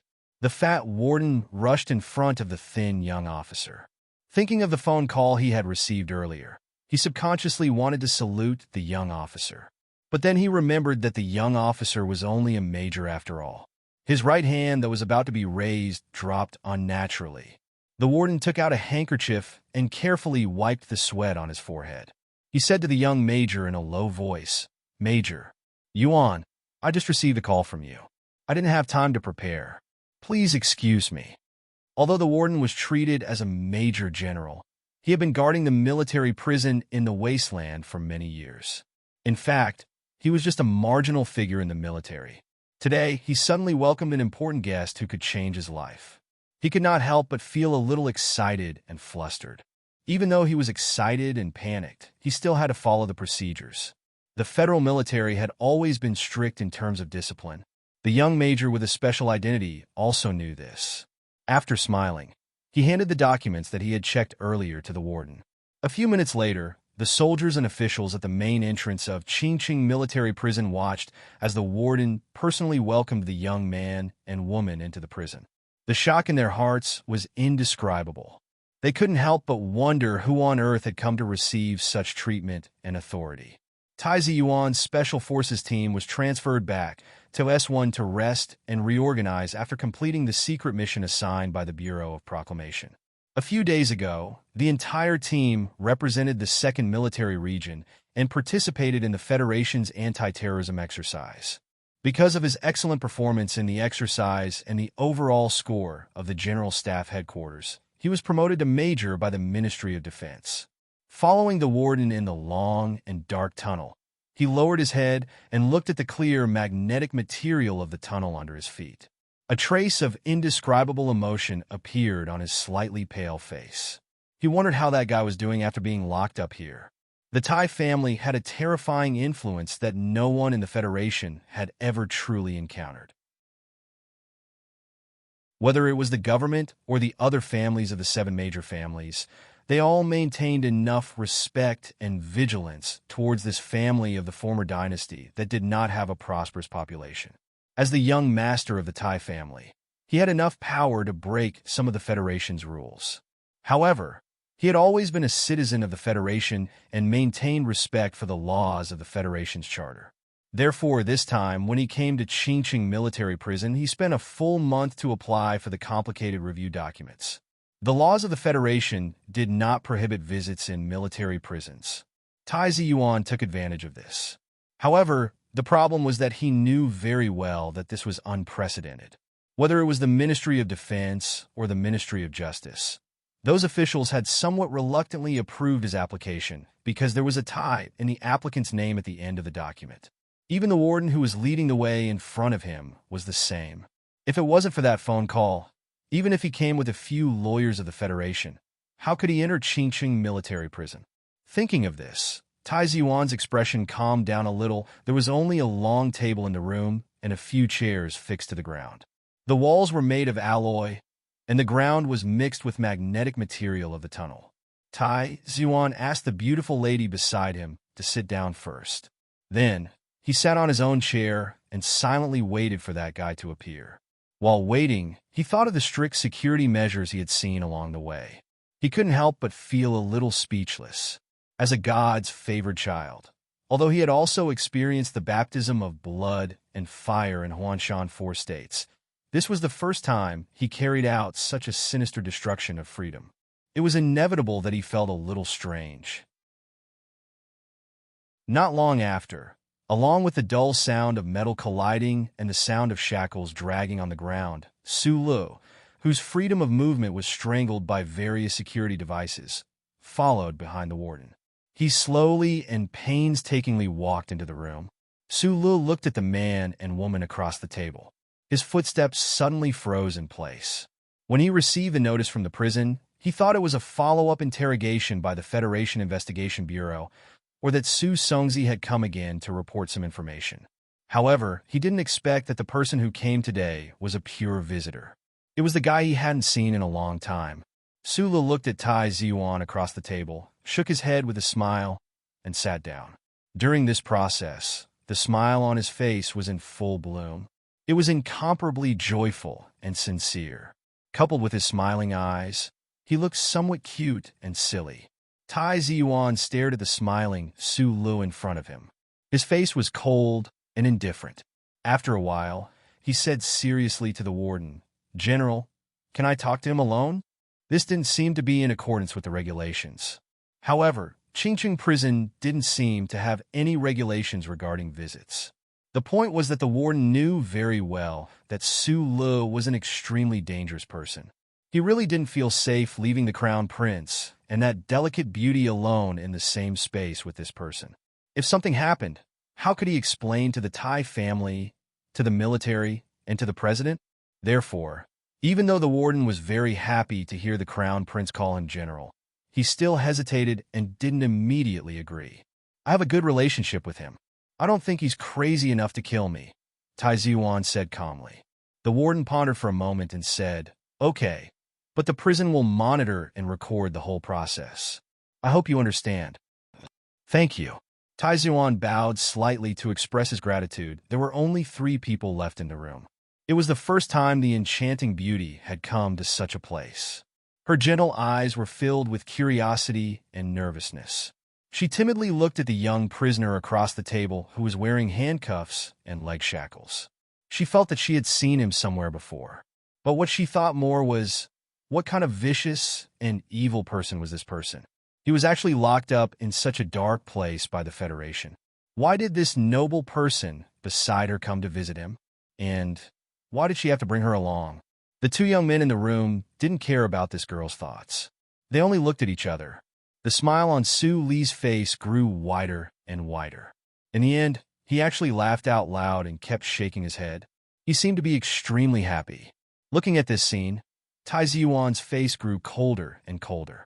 He didn't know where the anger came from, but it made him suddenly slam the table. He pointed at Su Li's face and forced out a cold growl from between his teeth. "Stop laughing like an idiot." Su Li looked at him somewhat innocently. He tried his best to hide the smile that came from his heart, but the corners of his lips were still curled up stubbornly. He could suppress his smile, but he couldn't suppress his happiness. "Laugh, laugh, laugh. Do you only know how to squint and laugh like an idiot your whole life?" Tai Ziyuan stared into his eyes and said coldly, "You're going to die. How can you still laugh? You've really laughed until you become an idiot. You really aren't afraid of things like death. Do you know the consequences of this matter? How many people in the Federation want you dead? The 7 great families, the government, the Senate, those big shots are actually just a bunch of idiots. They only know how to pretend to be calm, to kill with a flick of their fingers. In reality, they're all just a bunch of idiots, played by Macklin." He raised his head and looked into Su Li's eyes. He said seriously, "They were played to death by Macklin. In the end, you played Macklin to death. And the reason you used was so simple and direct. Your existence is a slap to their faces. And they've always been afraid of people like you. What are you thinking? You actually single-handedly killed an S2. Who do you think you are? Li Pifu?" The more Tai Ziyuan thought about this bizarre matter, the angrier he got. He slammed the table angrily and said sternly, "What exactly is in your brain?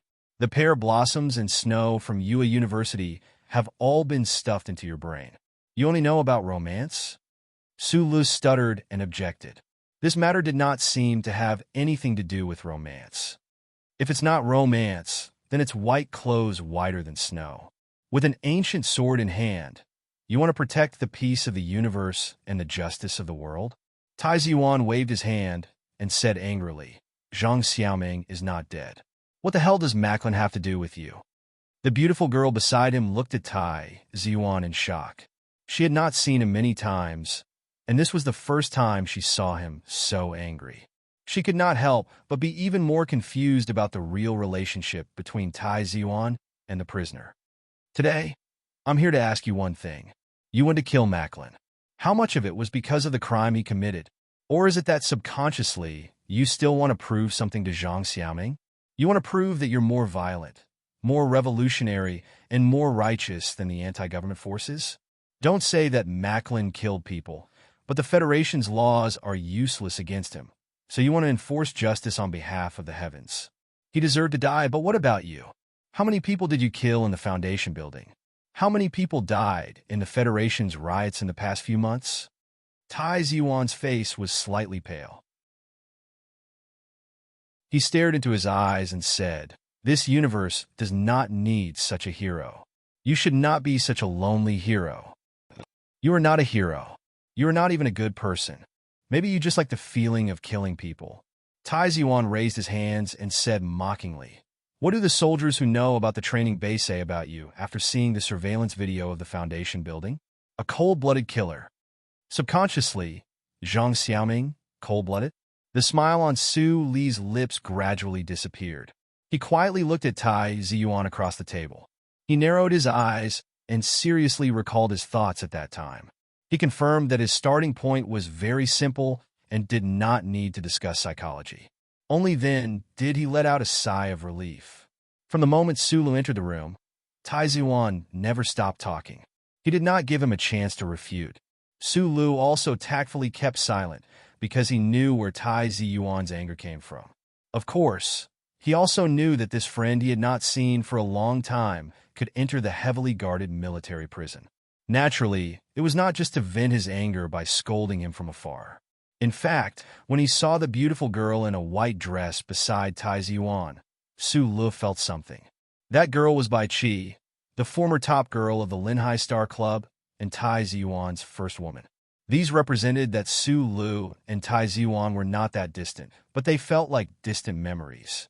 Tai Ziyuan brought Bai Qi here to show Su Lu how nostalgic he was. After a long silence, a sincere smile appeared on Su Li's face again. He looked at Tai Ziyuan and asked seriously, "Are you done scolding? Do you feel better?"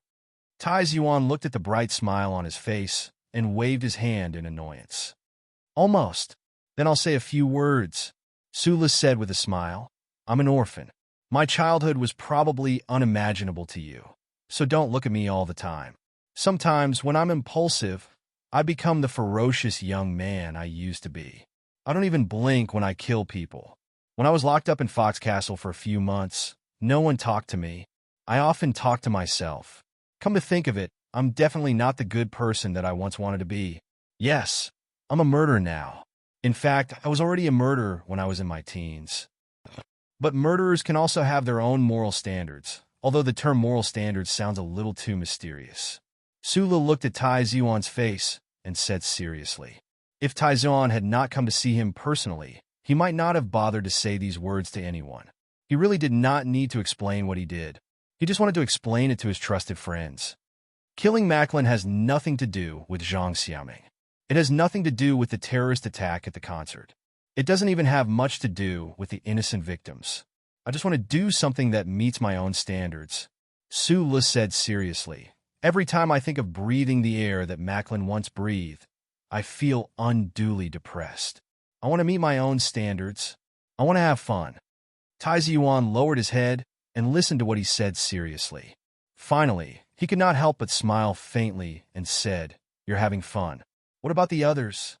Sulu was about to say something with a smile when Tai Ziyuan gave Bai Qi a look and asked her to walk out of the office. He was slightly stunned. He raised his eyebrows that were like flying knives and asked curiously, "This girl, has she been raised by you since that day?" As expected of the young master of the Tai family. If everyone spent their nights like you, the Federation would be in chaos. Supply and demand would be completely unbalanced. This was not a funny joke. Of course, Tai Ziyuan did not laugh. The reason why Su Lu said this was because he saw the solemn expression between Tai Ziyuan's brows. He knew that an extremely serious topic was about to begin. Subconsciously, he wanted to dilute the atmosphere. Tai Ziyuan stood up, walked to his side, and whispered a few words. Su Li's expression suddenly changed. "After you were arrested, you must have suffered a lot in prison. Take care of yourself more. You don't have to take off your clothes to show off the scars on your body." Tai Ziyuan gently pressed his shoulder. Feeling that he had lost a lot of weight, he could not help but feel a little sad. At this moment, Su Lu was still immersed in shock. It was not until now that he learned the whole truth from Tai Ziyuan. Macklin was actually a spy for the Empire. This ridiculous fact made him unable to recover for a moment, and he did not listen to Tai Ziyuan's words. "I'll leave first. Don't worry." After saying this, Tai Ziyuan walked out of the room. Su Lu stood up with some difficulty and nodded at him. There was no need for too many words between the two of them to understand each other's intentions. Seeing that the alloy door of the room was closed, Su Li's lips curved into a smile. It was really a blessing to have a few friends in this world. Immediately after, the smile on his lips bloomed. With a trace of disbelief and a trace of absurdity, he laughed loudly in the quiet room. His laughter reverberated in the room, colliding back and forth. Macklin was a spy for the Empire. After hearing this shocking news, Su Lu did not feel any pride in saving the fate of the Federation, nor did he think that he was some kind of hero. This was because his logic had always been too lazy to touch on these aspects. He only thought happily, good kill. Behind the Macho Mountain beside the Macho Lake. On the balcony, Lady Tai slowly turned around. Her calm and gentle face did not change at all. She asked, "What did he say on the phone?" Big Secretary Shun hesitated for a moment, then immediately repeated truthfully, "Young Master has already left Qingqing prison. He said on the phone that we should figure out how many lives the person locked up in there had saved him. What can he use to repay him?" Upon hearing this, a complicated expression flashed across Lady Tai's face. There was some comfort, some anger, and some indifference. After a moment, she said softly, "Send the materials to the Bureau of Proclamation tomorrow." Shun Li's heart turned cold. He did not know if Madam and young master would turn against each other because of this matter. but he did not dare to raise any opinions. He nodded and left the balcony. At this moment, Butler Jean walked over with a solemn expression and handed the phone in his hand to Lady Ty. This was Lady Ty's private phone number. Less than 10 people in the entire Federation knew this number. Lady Ty did not take the phone. She turned around and looked at the beautiful scenery on the sorrowless lake. She said lightly, "I said, don't answer a Yuan's call. It's not young master's call." Butler Jin's voice was slightly nervous. He had been by Madame's side for decades and had seen countless important events and figures in the Federation. However, he still felt uneasy when he thought of this call. He lowered his voice and said, "It's from Philadelphia."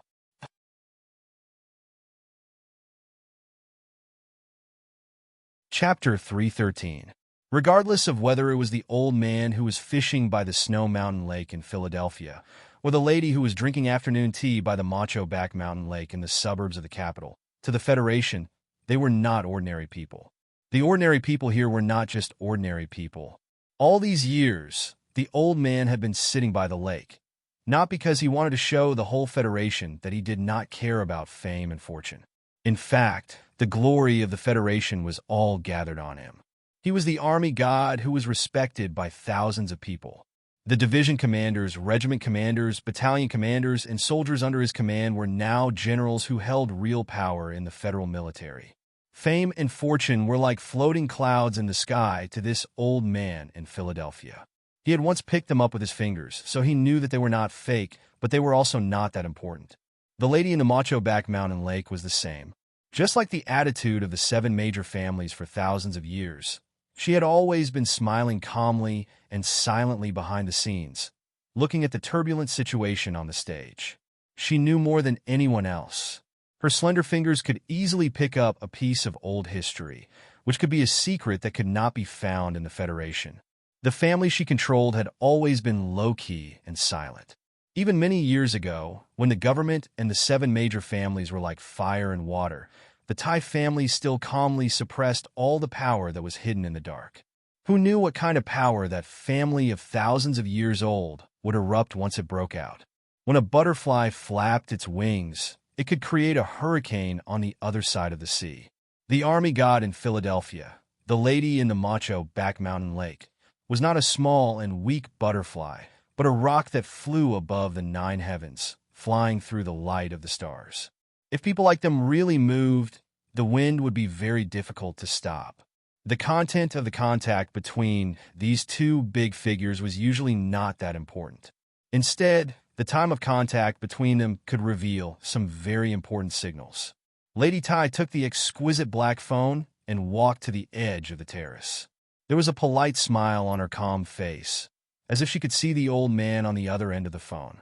Before the new year, when Madame Tai found out that General Li had the intention of matchmaking the young lady and the young master of the Li family, she specially made a trip to Feiqing City and had a meal with the old man. Since then, the two had not seen each other.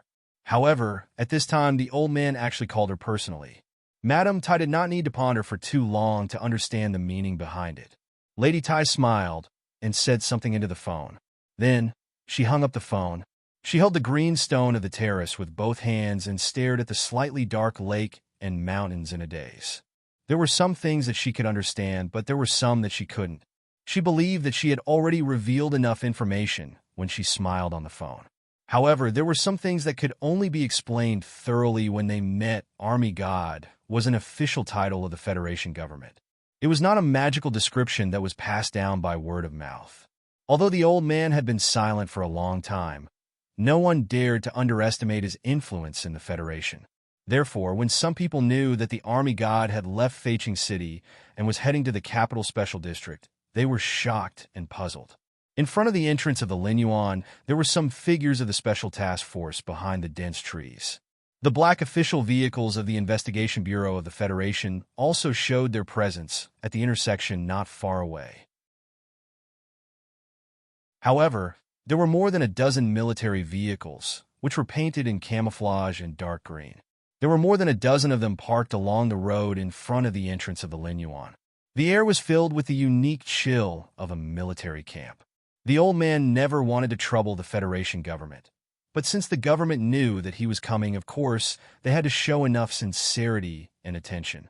As for the officers of the Ministry of National Defense and the 1st Military Region, they followed the strictest orders of their superiors and surrounded the Lin Yuan. They had to ensure that the old man was not disturbed by irrelevant people. However, it seemed that they did not need to do these things because the Lin Yuan was not accepting guests today. The owner of the Lin Yuan, who used to travel through the Federation like a shadow and rarely appeared in front of people, was wearing a dark green suit today. He stood at the entrance of the Lin Yuan with a smile on his face. He politely but coldly blocked all the prying eyes and even refused the request of Director Brin from the president's residence to enter. Lin Banshan, the most famous son of the 7 families and the top figure in the Federation, was like a doorman today. He stood at the entrance with his mountain-like shoulders and smiled like a doorman. In this Federation, there was probably only one person who could let Lin Banshan guard the door. When he was young, he had seen the old man, but he never thought that the old man would actually live in his place when he returned to the capital for the first time in all these years. The sense of achievement he felt when he swept through the underground world of Bermuda was not as good as today. He smiled and sent Director Brin out of the door, and then whispered a few words to the logistics director of the 1st Military Region, who had a distressed expression, before he closed the door of the Lin Yuan tightly. Except for the bamboo house next to the hall, there was not a single guest in the Lin Yuan.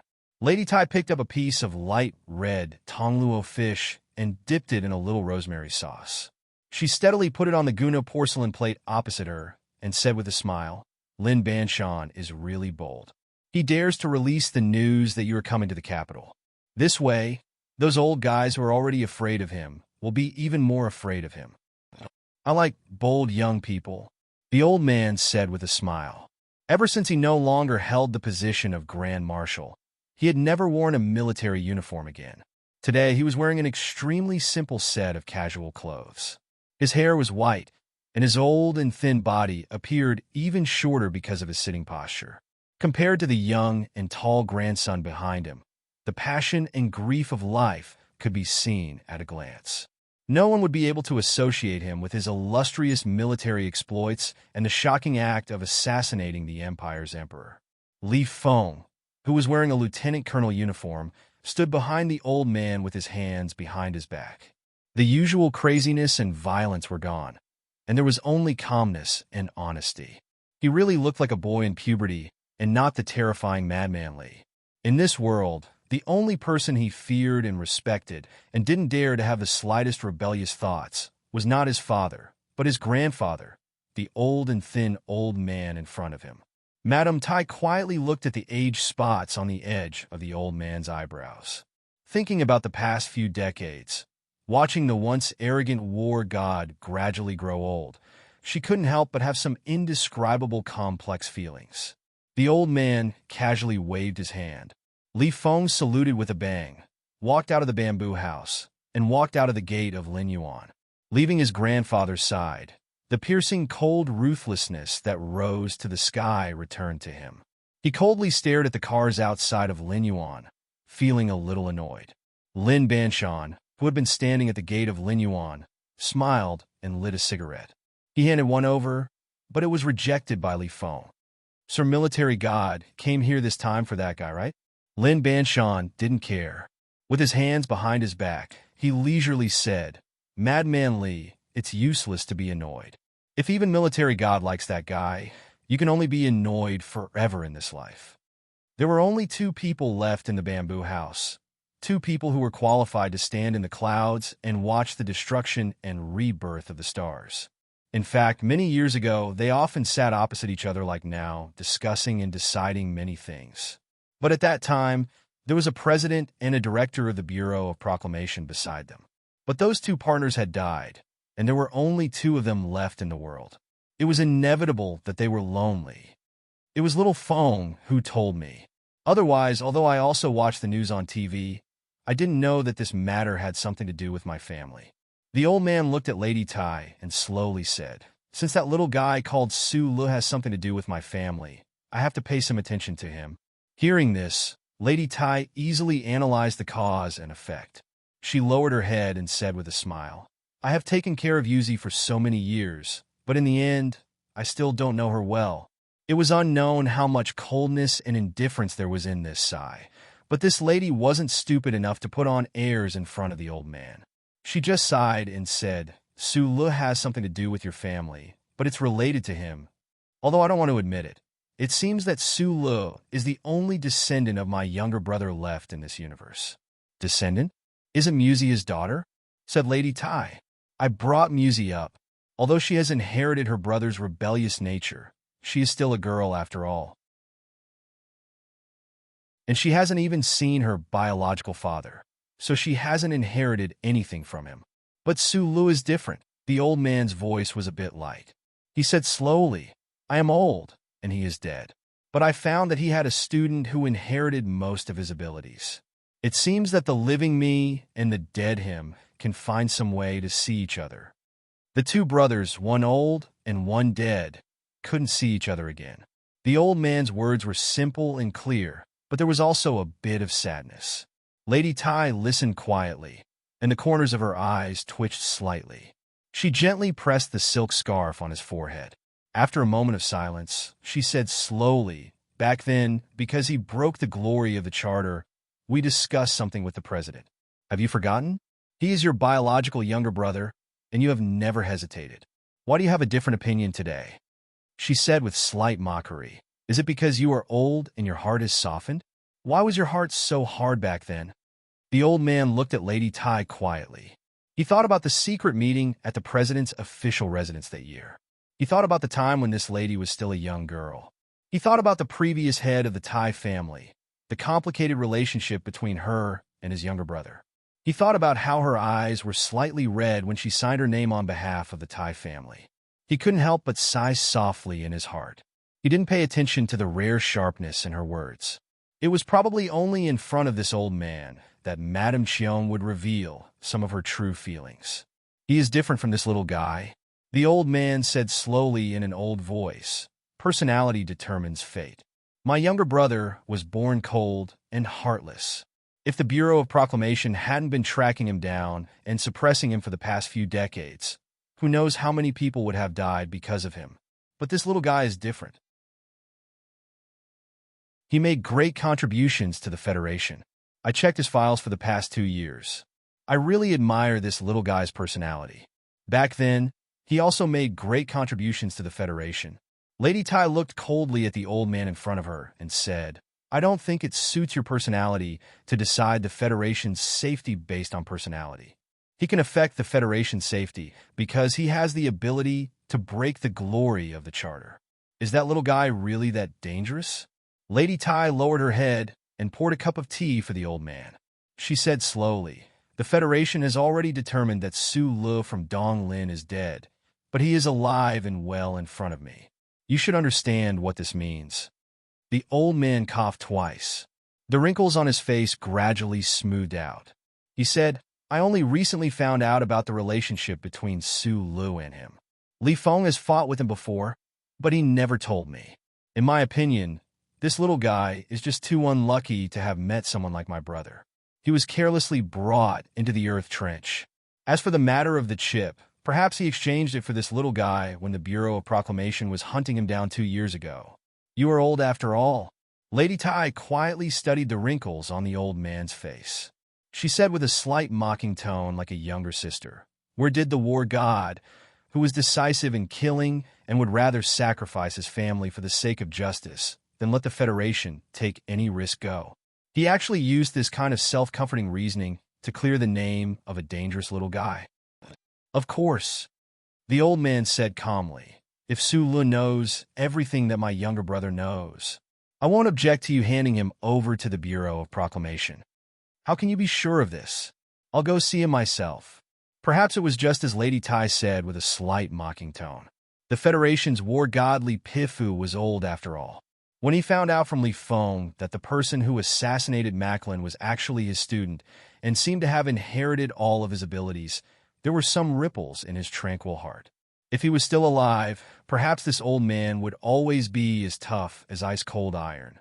However, he was already dead, so the old man naturally took care of his descendant a bit more.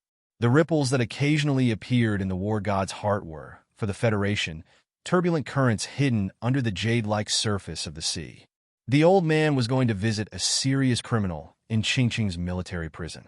The Ministry of Defense quickly sent out a special military plane and advanced personnel, busily beginning to arrange everything. The old man's visit to Su Lu in prison was more profound than the visit of the young master of the Tai family. The commotion it caused was even more shocking. From a certain perspective, this visit to Su Lu determined his life with one glance. Life or death, it was all in this one glance. Su Lu didn't know any of this. He was politely invited out of the single cell by the warden. Like a VIP guest, he bathed and ate before being brought into the interrogation room. He was originally a bit confused, but when he saw the thin old man across the long table and Madman Li standing behind the old man, he immediately determined the true identity of this old man. The orphan of Donglin was a rock that couldn't be swayed by anything. However, when he saw this legendary figure without any mental preparation, he was still so shocked that his face turned slightly pale. His lips trembled slightly, and he couldn't say anything for a long time. The strong mental impact made Su Lu feel a bit dazed. He vaguely remembered the disdainful words of the uncle in the mine many years ago, and the guesses he had about the uncle's background in the past 2 years. He looked at the Federation's war god Li Pifu across the table in disbelief and subconsciously asked in a hoarse voice, "Old man?"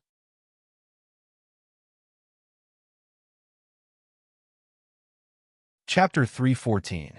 Several decades ago, Li Pifu had been the commander of the 17th Armored Division of the Federation's 1st Military Region. He had participated in the Federation's expedition against the Empire, assassinating the Empire's emperor and turning the tide. After that, he had commanded the Federal Army to fight like a god in the continuous battles that followed. He had made great contributions and became the undisputed #1 person in the military, and even the #1 person in the Federation. Ever since that black M37 mecha had swept across the battlefield like a mad dragon, amidst the encirclement of 200 Imperial Royal Mecha battalions, and killed the Emperor of the Empire, no one in this universe dared to call him by his name anymore. No matter where he appeared, he would always be greeted with passionate gazes of excitement and admiration. Because of a person like him, the Lees of Philadelphia, a normal citizen family, actually had some semblance of a 1,000-year-old family. Even the 7 great families with 10,000 years of heritage did not dare to slight him. The people of the Empire hatefully called him Beast. The people of the Federation respectfully called him War God, and successive presidents of the Federation politely called him Grand Marshal. Today, the chairman of the Joint Chiefs of Staff of the Federation, the commander of the 1st Military Region, General Miles, the commander of the 3rd Military Region, and many high-ranking officers in the Ministry of Defense and the fleet were all subordinates of this war god. For these high-ranking officers, they were not used to calling Li Pifu War God or Grand Marshal, because that would seem too distant and too weird. They had their own unique way of addressing him. For example, General Miles was used to calling him Teacher, General Hong Yuliang was used to calling him Teacher, and the former head of the Ministry of Defense was used to calling him Boss. These old subordinates also had a common name for Li Pifu, and this name was affectionate and respectful, and that was Old Man. However, today, in the military prison of Allure, when this young prisoner saw Li Pifu, he called him Old Man. Old Man and Old Man seemed to only have a difference of one word, but the meaning they represented was as different as heaven and earth. The Major General of the Ministry of National Defense and the Warden, who had accompanied the military god and his grandson into the prison, had a very interesting expression on their faces when they heard these words. They stared at Su Lu, who was at the door, as if they would drag him out and shoot him at any time. However, Li Pifu, who was sitting across the table, did not have any reaction. The old man just quietly looked at the young man at the door. Gradually, a trace of emotion spread from his old face, and finally turned into a kind of understanding, slightly disappointed smile. How many years had it been since he heard this name? War God Li Pifu looked at this young man, but his thoughts drifted back to countless years ago. Ever since he was a child, he had always followed the rules and etiquette. Whether it was when he was in the junior military academy in Philadelphia, or when he went to the other side of the universe with his younger brother to study under that teacher, he had always been so. Every step he took was cautious, and he would never make a mistake. Li Pifu had always been cautious, but he was never muddle-headed.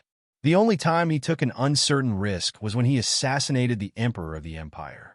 This kind of temperament, in the words of his younger brother, was that he was only 18 years old, but his mentality was already 80 years old.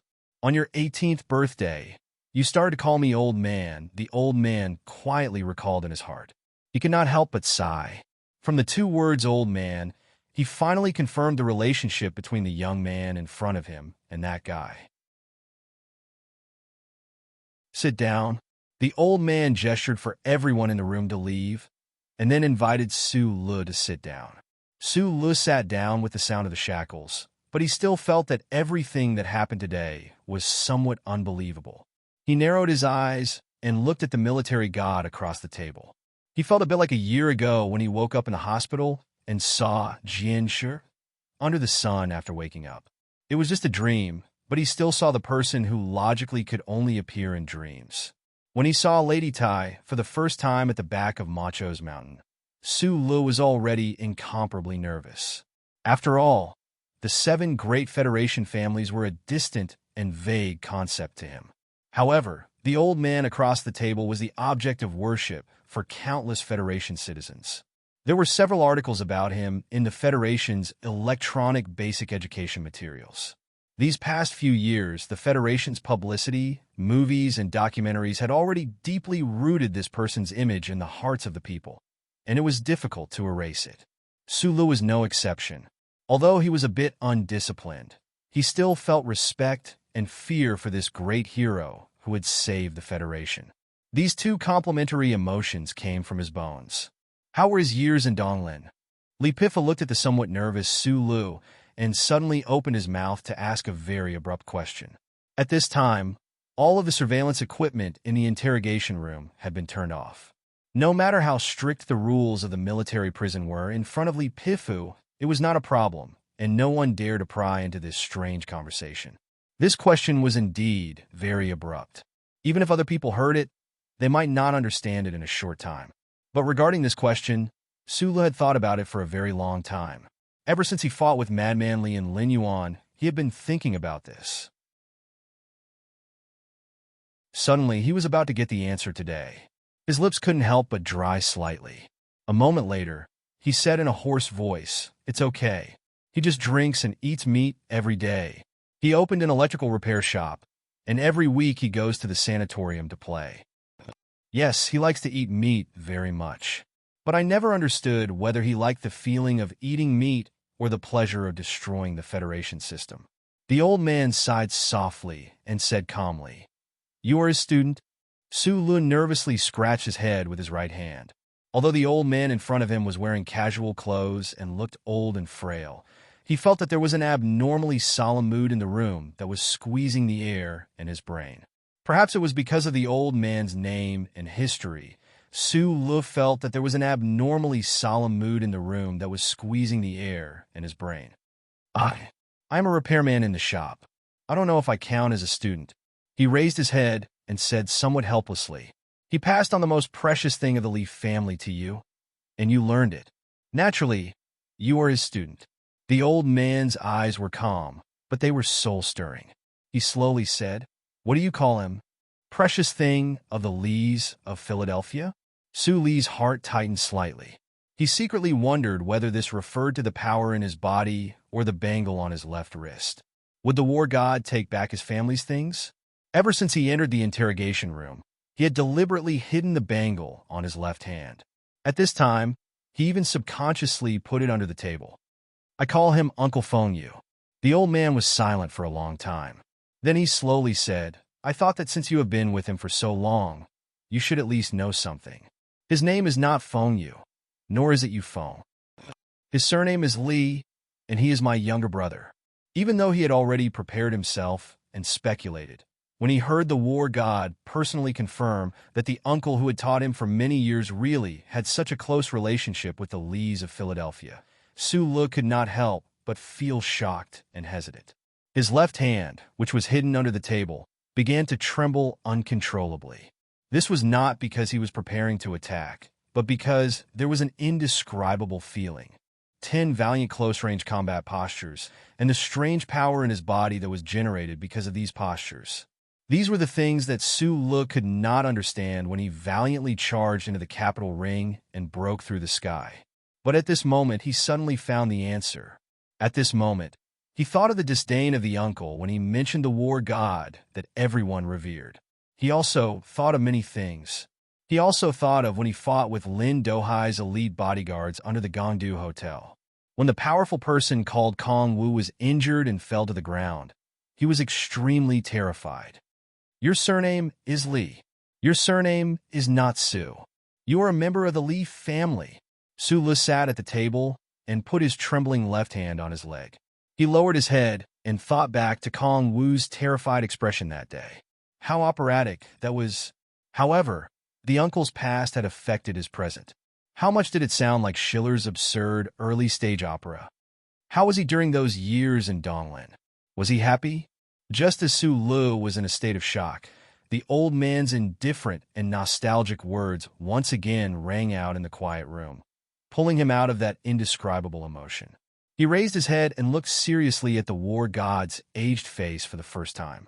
He wanted to connect this most famous face in the Federation with Uncle Feng Yu's face. Not bad. Just a toothache.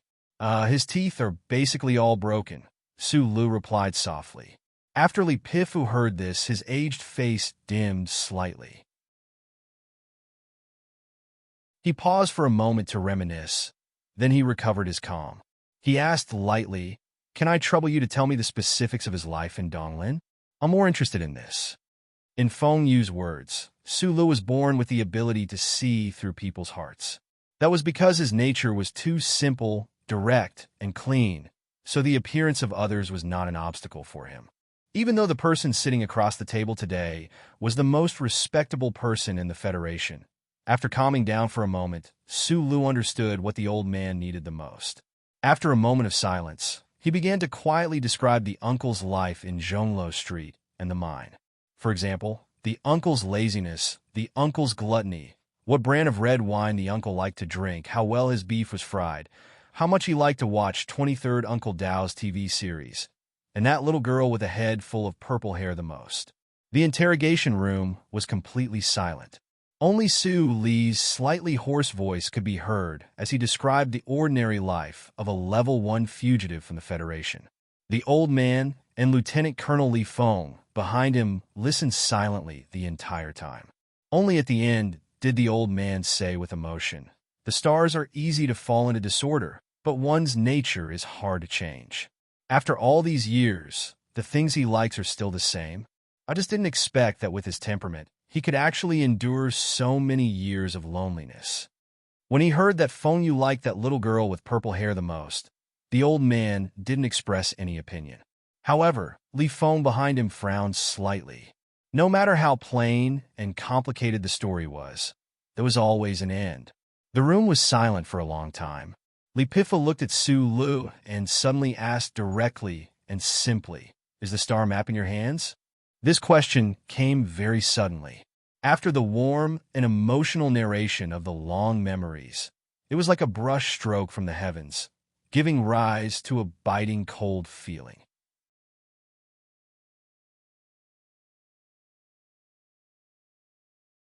Chapter 315. After all, the war god was not a real god. As an old man, his hatred for that brother of his who had cut ties with him decades ago gradually faded and was replaced by nostalgia, which led to this conversation and reminiscence. While recounting Uncle Feng Yu's life in Donglin, Su Le could not help but be immersed in the memories of his youth. Sad or happy, most of them were plain learning, training, and reading, but they were the times he cherished the most. After escaping from Donglin as a fugitive, Su Le did not have many opportunities to talk about his past with others. Today, in front of this old man, this was the first time he could slowly narrate without any psychological barriers, so it was inevitable that he was immersed. Just as he was immersed in a warm state, he was shocked by the sudden question. He subconsciously raised his head and met the old man's eyes. In this moment, the old man's eyes no longer held any emotion or nostalgia, much less any warmth or kindness. They were as calm as a mirror, as cold as ice, and as sharp as a knife. They cut through the space of the interrogation room and pierced deeply into Su Li's eyes. In the past, Su Li had only heard of gazes as sharp as knives in literature. Only today did he know that this description was actually true. In this world, there really were people whose gazes could be so sharp that they seemed tangible. Because this person was called Li Pifu. This person had once stood above tens of thousands of people, watching the black clouds bloom on the planet, watching the wreckage of battleships scatter among the stars, watching the severed limbs and bloody corpses on the battlefield, and seeing the flower-like Mecca. He had once, at the closest distance, seen the stunned and gloomy eyes of an emperor of an empire before he died. This kind of person, this kind of gaze, the condensation of countless years of life and death, the wisdom of strategy, and the piercing killing intent that soared to the heavens. How could a normal person bear it? Sulu only felt that he was suddenly in the coldest winter day in Linhai province, his entire body naked. Then, he was splashed with a basin of cold water from head to toe. Finally, a cold knife pierced between his eyebrows, freezing his brain and hurting his spine until his nerves were numb. He could not summon any thoughts of resistance or the courage to lie. What star chart? In the ice cellar, he subconsciously answered in a daze. Then, relying on his strong nerves and instinct to not lower his head under the pressure, he slowly returned to normal and felt a trace of warmth begin to accumulate in his heart. Fei Cheng Li Pifu, who was this kind of person? At first, he warmly reminisced about the past, but in the silence, a clap of thunder sounded in the biting cold. During the conversation, he meticulously and perfectly displayed the commanding wisdom that he had once used on the battlefield, in order to get the truest answer from Su Li. The old man quietly looked at Su Li's eyes. He noticed that there was fear in the young man's slightly narrowed eyes, but it quickly turned into calmness. There was confusion, but it soon turned into doubt. However, there was no trace of strangeness or concealment. He knew that the young man was indeed like what he said subconsciously. He did not know what the Star Atlas was. Hearing this answer, the old man's expression was slightly gloomy. He seemed to be a bit disappointed, but a gratified look flashed in his eyes. It was really puzzling that all kinds of contradictions would appear in the body of the Federation's god of war, who was as unmoving as a mountain. What exactly was the so-called Star Atlas? The sudden questioning that seemed to come from the sky did not end. Before Su Li completely got rid of this confusion, the old man slightly raised his eyes. The sharp light in his eyes suddenly appeared and then disappeared. He stuck out the tip of his tongue and forced out an old and hoarse voice from his dry lips. It was like two claps of thunder. Do you know how to change the chip? The god of war, Li Pifu, was already old. When his thin and old body sat on the chair, he looked like a very ordinary old man. However, at this moment, when he suddenly asked the question, a shocking aura surged out of his body, making people feel that his body was suddenly tall and mighty. The most terrifying thing was that the hoarse voice that came out of his dry lips suddenly became so loud and clear. It repeatedly collided in the quiet interrogation room, rumbling like thunder in spring, as if it would never stop. Do you know how to change the chip? This question sounded simple and straightforward. It was like asking Su Li if he knew how to repair electrical appliances. Do you know how to cook? It was even a bit funny. However, when it came out of the old man's mouth, it was not funny at all. Su Li felt that his eardrums were a bit painful from the vibrations. His mind was also a bit muddled. He subconsciously thought of the first time he met Madman Li and Lin Yuan. This guy also spoke with a buzzing voice, as if there were hundreds of little people in his chest uniformly beating drums. The fact that he had the extra energy to think about these questions proved that Su Li was not shocked by the god of war's sudden question. At the very beginning, if the imposing old man across the table had asked this question, in his days, even if Su Li dared to hide the truth, the emotions in his eyes and some small movements of his body would have been seen through by the other. However, Li Pifu had asked about the star map. Su Li really did not know what a star map was. so he did not lie and safely passed the first question. He had stronger nerves and a stronger will than the average person, so he woke up faster. After the first question, a strong sense of wariness rose in his heart.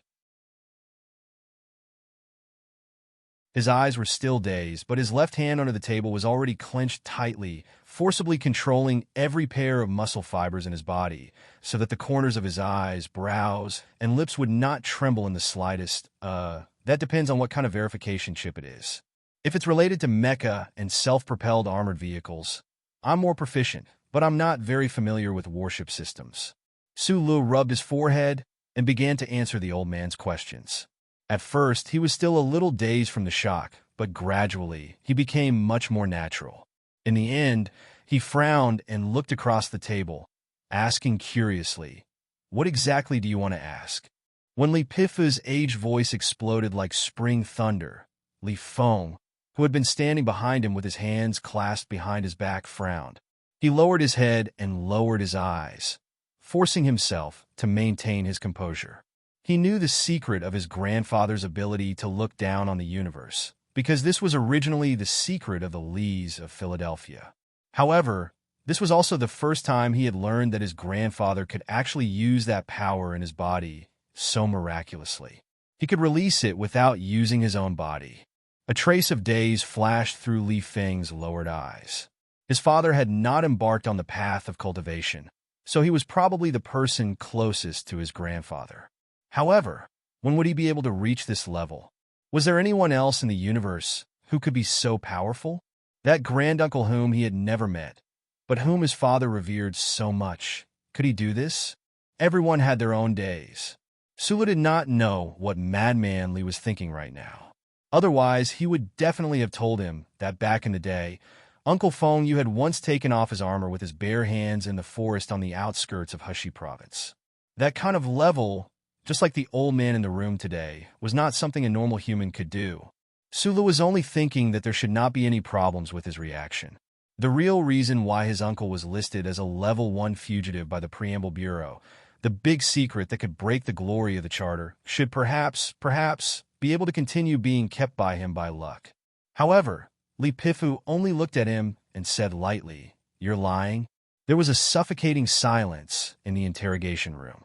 Li Pifu looked calmly at Su Lu and said, "To be able to change into a completely new identity, other than your teacher, only you can do this. I only want to know if he helped you, or if you completed all of this yourself. If it is the former, you have no meaning to the federal military. If it is the latter, I think the military needs a talent like you." This was a very low-level threat and enticement, but when it came from the mouth of the Federation's military god, it immediately became different. This was because only this old man had enough qualifications to say these words and make his own promise. Su Lu was silent for a long time before he said with difficulty, "Uncle helped me change my identity. I don't understand how he did it. He was a sincere person and rarely lied in life. He was an orphan in Donglin. In order to survive in his childhood, he often had to lie. His twisted and seamless life, the dance of lotus flowers and mud, gave him the most sincere and amiable appearance and even temperament. However, at the core of his appearance and temperament, in his bones, he still retained the craftiness and methods of the lowest level of Federation society. In order to survive, under the cover of the simple and honest sunlight, it was not difficult to tell a big lie and deceive all living things. The military godly Pifu was not one of the living things. Unfortunately, for the past several decades, he, that madam, and the Bureau of Proclamation only knew that the traitor who wandered the Federation with a different appearance had this ability. However, they did not know the method he used to realize this ability. Thus, at this moment, it seemed that the old man believed Su Li's explanation. The interrogation room once again returned to a deathly silence.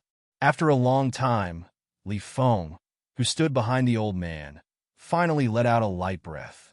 He took off his hat and wiped the sweat from his forehead. In a few words, Su Lu had already walked the line between life and death. His life had also completely entered a different path. Madman Li definitely did not care about Su Li's life or death. However, he also did not want this person, who was worthy of being his opponent, to silently die in a military prison like this. What made Li Feng even more nervous was the content of his grandfather's questions and the shocking secrets hidden within. He only knew that he had an extremely talented granduncle, but he did not know that his granduncle was a strange person who could break the glory of the charter. So there really was such a fierce person in this universe. At this thought, Li Feng couldn't help but look at Su Lu with a strange expression.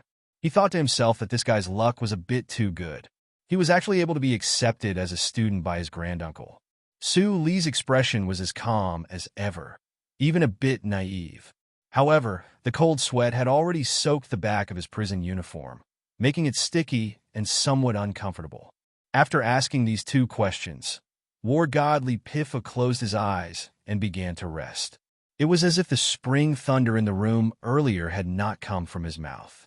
His entire person once again became that ordinary thin old man from before. There was not a trace of strangeness about him. Qing Cheng's military prison delivered 3 cups of tea. After half of the tea in the cups were gone, the old man's aged voice rang out in the interrogation room that had been silent for a long time. Only when Li Feng came to find me did I know that you were his descendant. The old man put down the teacup and looked at Su Lu as he spoke slowly. Su Lu looked at Li Feng with some surprise. He did not expect that at this time he would be the one to ask for the war god's help. However, the reason I came to see you this time is not because you are his descendant that I see you in a different light. Although I have done some things for the Federation, my respect for the Federation's charter has always been the same as the day I first stepped into the military camp. It has never weakened in the slightest. Back then, he betrayed the Federation and violated the charter. Even if he was my biological brother, I would not let him go, let alone you. Although he knew that Li Pifu would definitely continue his words, Su Lu could not help but narrow his eyes when he heard this evaluation of his uncle. He retorted, I have been in the capital ring for more than 2 years, and I have seen far too much of the darkness of politics. Uncle betrayed the country? In my opinion, this is just a joke. Sometimes, jokes are not funny. As a student, of course you would stand in his position and explain the past. The old man did not start reminiscing about the past because of this rebuttal. He calmly said, he was a cold and heartless person, but you are different. If you were also a cold and heartless person, of course I would not have come to see you today. In the past 2 days, I have read all the files about you, including the surveillance video. I really want to know a question. When the smoke covered the 3 eastern sectors, how did you aim? Su Lu was silent for a moment before he raised his head and replied, Can I not say? Of course you can. Everyone has their own little secrets. I am the same, and so is your uncle. Li Pifa looked at Su Lu with a smile and said, Even if you had that little secret, when you killed your way into the Foundation building, other than that excellent sniper, you did not have any backup. How confident were you in killing Macklin at that time? I think, since the children of the Tai family have already come to see you, you should already know Macklin's true identity, the old man calmly added. Su Lu was silent for a moment before he said seriously, In the beginning, I had a partner on the mountaintop. At that time, I was 40% confident that I could kill Macklin. Then he ran away. Although I had Mr. Sher's help, in reality, the situation was very bad. I was not even 10% confident. The old man looked at him and said slowly, If you were not even 10% confident, why didn't you leave at that time? Why did you insist on killing Macklin? What if I didn't kill him? Things had already reached that point. Su Lu lowered his head and answered honestly. Things had already reached that point. Hearing this, the old man's face was no longer stern. In his slightly cloudy and peaceful eyes, there was a hint of pride and a smile. Dozens of years ago, on the territory of the Empire, the 17th Armored Division was in charge of blocking. Seeing the Empire's imperial family's elites covering the sky and covering the earth, how could he have the courage to cross thousands of mountains and rivers to kill that person under the imperial family's flag? Although Division Commander Li at that time had a terrifying hidden strength that was beyond the imagination of the world, he was taking the biggest risk of his life. How could he have any confidence? Was he willing to do it? He was just at the end of the line, and a sense of injustice and unwillingness suddenly appeared in his chest. He was forced to that point, so he threw away life and death for the sake of speed. The old man quietly looked at the young man across the table with his head slightly lowered. He thought of the surveillance video and felt that the young man in the video was not as silent as he was today. Instead, he felt that the young man in the video was somewhat similar to himself in the past. Thinking about it carefully, this young man could be considered someone from the Lees of Philadelphia. When he thought of this, the hint of admiration in his heart finally appeared on his face without hesitation. It was like a mountain looking at a blue lake in front of a cliff that seemed to have the momentum of an ocean. A sense of joy rose in his heart. The faint admiration on the old man's face did not last long. It turned into calmness. He looked at Sulu and said, "That teacher of yours once made a very dangerous mistake. Naturally, you would not believe it. But since you believe that he will not betray the Federation, then this is the only request I have for your future. Do not betray the Federation. Can you do that?" The old man quietly looked at Sulu. A star lit up in his old and turbid eyes. The divine light was condensed and dignified. After Sulu entered the interrogation room today, his mind had been somewhat perplexed because he saw this important figure. At this moment, when he heard this question, he vaguely grasped something. An unexpected joy surged into his heart. He stared back at Li Pif's old face in a daze. After a long while, he finally replied with a hoarse voice, "Of course." This answer of course was given as a matter of course. Sulu had never believed that the old man was really a traitor who colluded with the Empire. He himself had never thought of betraying the Federation. There was another of course. In his heart, the Federation and the government were two completely different things. Hearing this answer, the old man was silent for a moment. The wrinkles on his lips became deeper and deeper. He faintly said, "If something goes wrong in the future, I will kill you myself." It was a very ordinary sentence, but it carried a power and certainty that made one unable to resist. If he said he would kill, he would kill. This was the confidence and indifference that had been cultivated through countless years of blood and fire. When Sulu heard this, he only felt numb and cold under his hair. The muscles on his back completely stiffened. Who would not be frightened when the Federation's military god said so seriously that he would kill a person? After the fear came disappointment. Sulu knew that he would survive in the end. His mood suddenly relaxed, and his body also relaxed a lot. Thinking of this, he could not help but look up at Madman Li, who had been silent all this time. He seriously nodded and said, "Thank you." If Li Feng had not told the details of the fight in the Linyuan to the old man, how could this important figure who had watched the mountains and the fish by the lake for many years personally come to the military prison of Qingqing to see Sulu, the terrorist? No need to thank me. Yuzi came to find me. If you want to thank someone, thank her. Besides, since you are my student, of course I will not let you die for no reason. Li Feng stood behind the old man. There was a trace of coldness in his expression that did not match his age. There was no sense of his usual craziness. There was only calmness. He said in a cold voice, "I am not doing this for Lu Hua's sake. In my opinion, it is better that he does not have a father like you. I'll let you live because I hope that we can meet on the battlefield in the future and return that name to you." That name was naturally referring to the bet on the battle on Mount Kaki.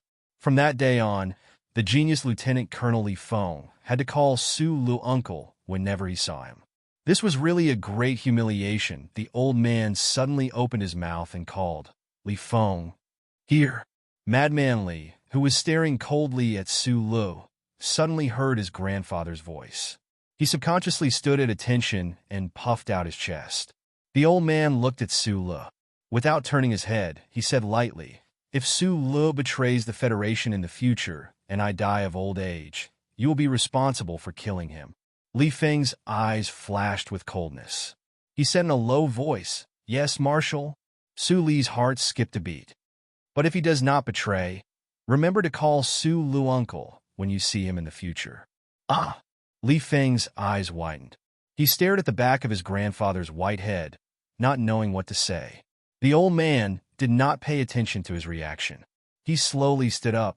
Without saying anything to Sulu, he put his hands behind his back and walked out of the interrogation room with his body slightly bent. Watching the old man's figure walk past him, Sulu felt as if there was a strong wind blowing past. The wind speed was extremely slow, but it contained endless power. He knew that he should stand up at this time, but the complicated feelings of shock and relief in his heart made his legs somewhat weak. He had told a big lie about the chip replacement. In the end, he was actually able to fool the Federation's war god. Suli's face was slightly pale. He sat in the chair, feeling both fear and relief. At this time, the old man suddenly turned his head and glanced at Sulu. His gaze was like thunder and lightning. It fell on the incomparably hard table, as if it could directly penetrate and look below. Suli's left hand had been carefully hidden under the table. At this time, he suddenly felt a burning sensation on his wrist. Although he knew that it was caused by his state of mind, he could not help but feel great fear. He had always felt that this war god already knew everything in his heart. Fortunately, the old man did not do anything else. He only smiled and said, "I was not tricking you before. If you really know how to do those things, the Federal Army really needs you. If you can change the chip, you can naturally remove the chip. If you can remove the chip, you can go to the Empire and pretend to be a member of the royal family." These words could not be said to have woken him up. Although Sulu also hated the Empire's invaders, after all, the war had not started for 10 years. He had not even seen a living person from the Empire, nor did he think about what he could do for this magnificent war. But when he heard these words, his mind still buzzed. He saw a ray of light in the distance. Why did the Empire have the seed plan? Because under the protection of the glory of the Charter, anyone without a chip would not be able to enter the Federation. Why was the Federation never able to obtain first-hand information about the Empire? Because all Federation citizens had a chip on the back of their neck. It was planted in them when they were infants and could not be removed for life. For the Empire, this was the biggest characteristic of the Federation people. Only Uncle Fengyu, only he, seemed to be able to freely travel between the Federation and the Empire. If he entered the Empire, wouldn't he be able to do a lot of things for the Federation? This thought flashed through Suli's mind, and he fell into silence. The sound of footsteps faded away. Sulu stood up with some difficulty and turned his head to send off the backs of the old man and the young man. Above the deep corridor outside the interrogation room was a transparent dome.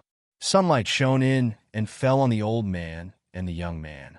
Li Feng was 17 years old this year. His back and waist could not be described with words. His tall and sturdy body contained incomparably terrifying strength. As he walked, every muscle under his military uniform tightened and stretched rhythmically like rocks. It was as if he was a great mountain that breathed in the morning wind. The old man beside Li Feng looked like an ordinary old man. Because of his age, the torment of the countdown to his life made his body slightly weak. Compared to Li Feng, he seemed a bit short. However, it was precisely this old man who slowly walked in the quiet corridor.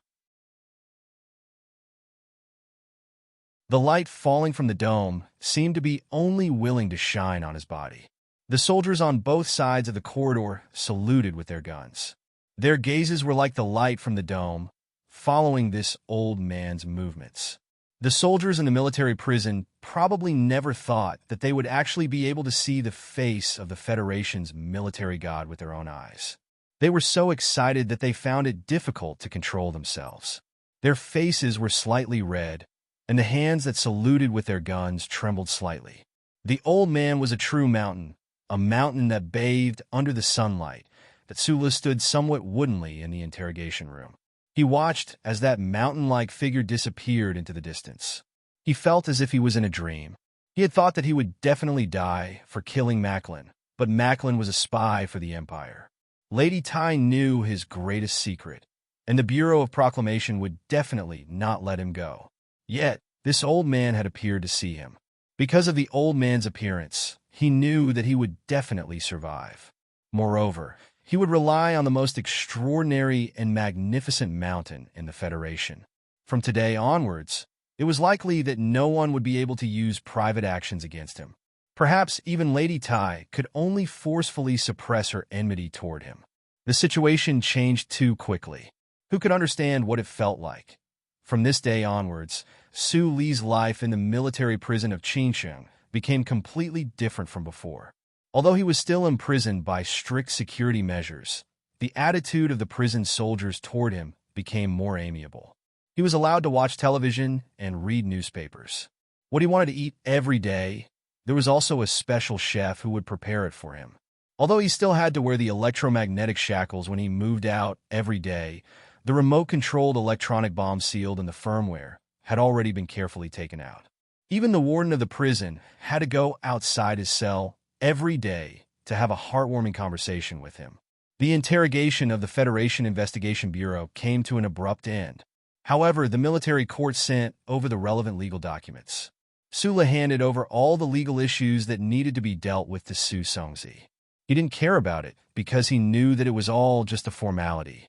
The sudden change in prison life was naturally due to the 2 consecutive visits, especially that day when Li Pifa came and talked in the secret room. The military god had made his stance known. The entire Federation had to wash their ears and listen to where the wind was blowing. On a sultry day in June, Sula lay on the bed, enjoying the cool and fresh air through the vent. He was eating a bunch of grapes with his left hand and casually flipping through a paper book with his right hand. He was thinking about how he should deal with Shi Qinghai. At this moment, he heard the warden's extremely gentle voice from the intercom.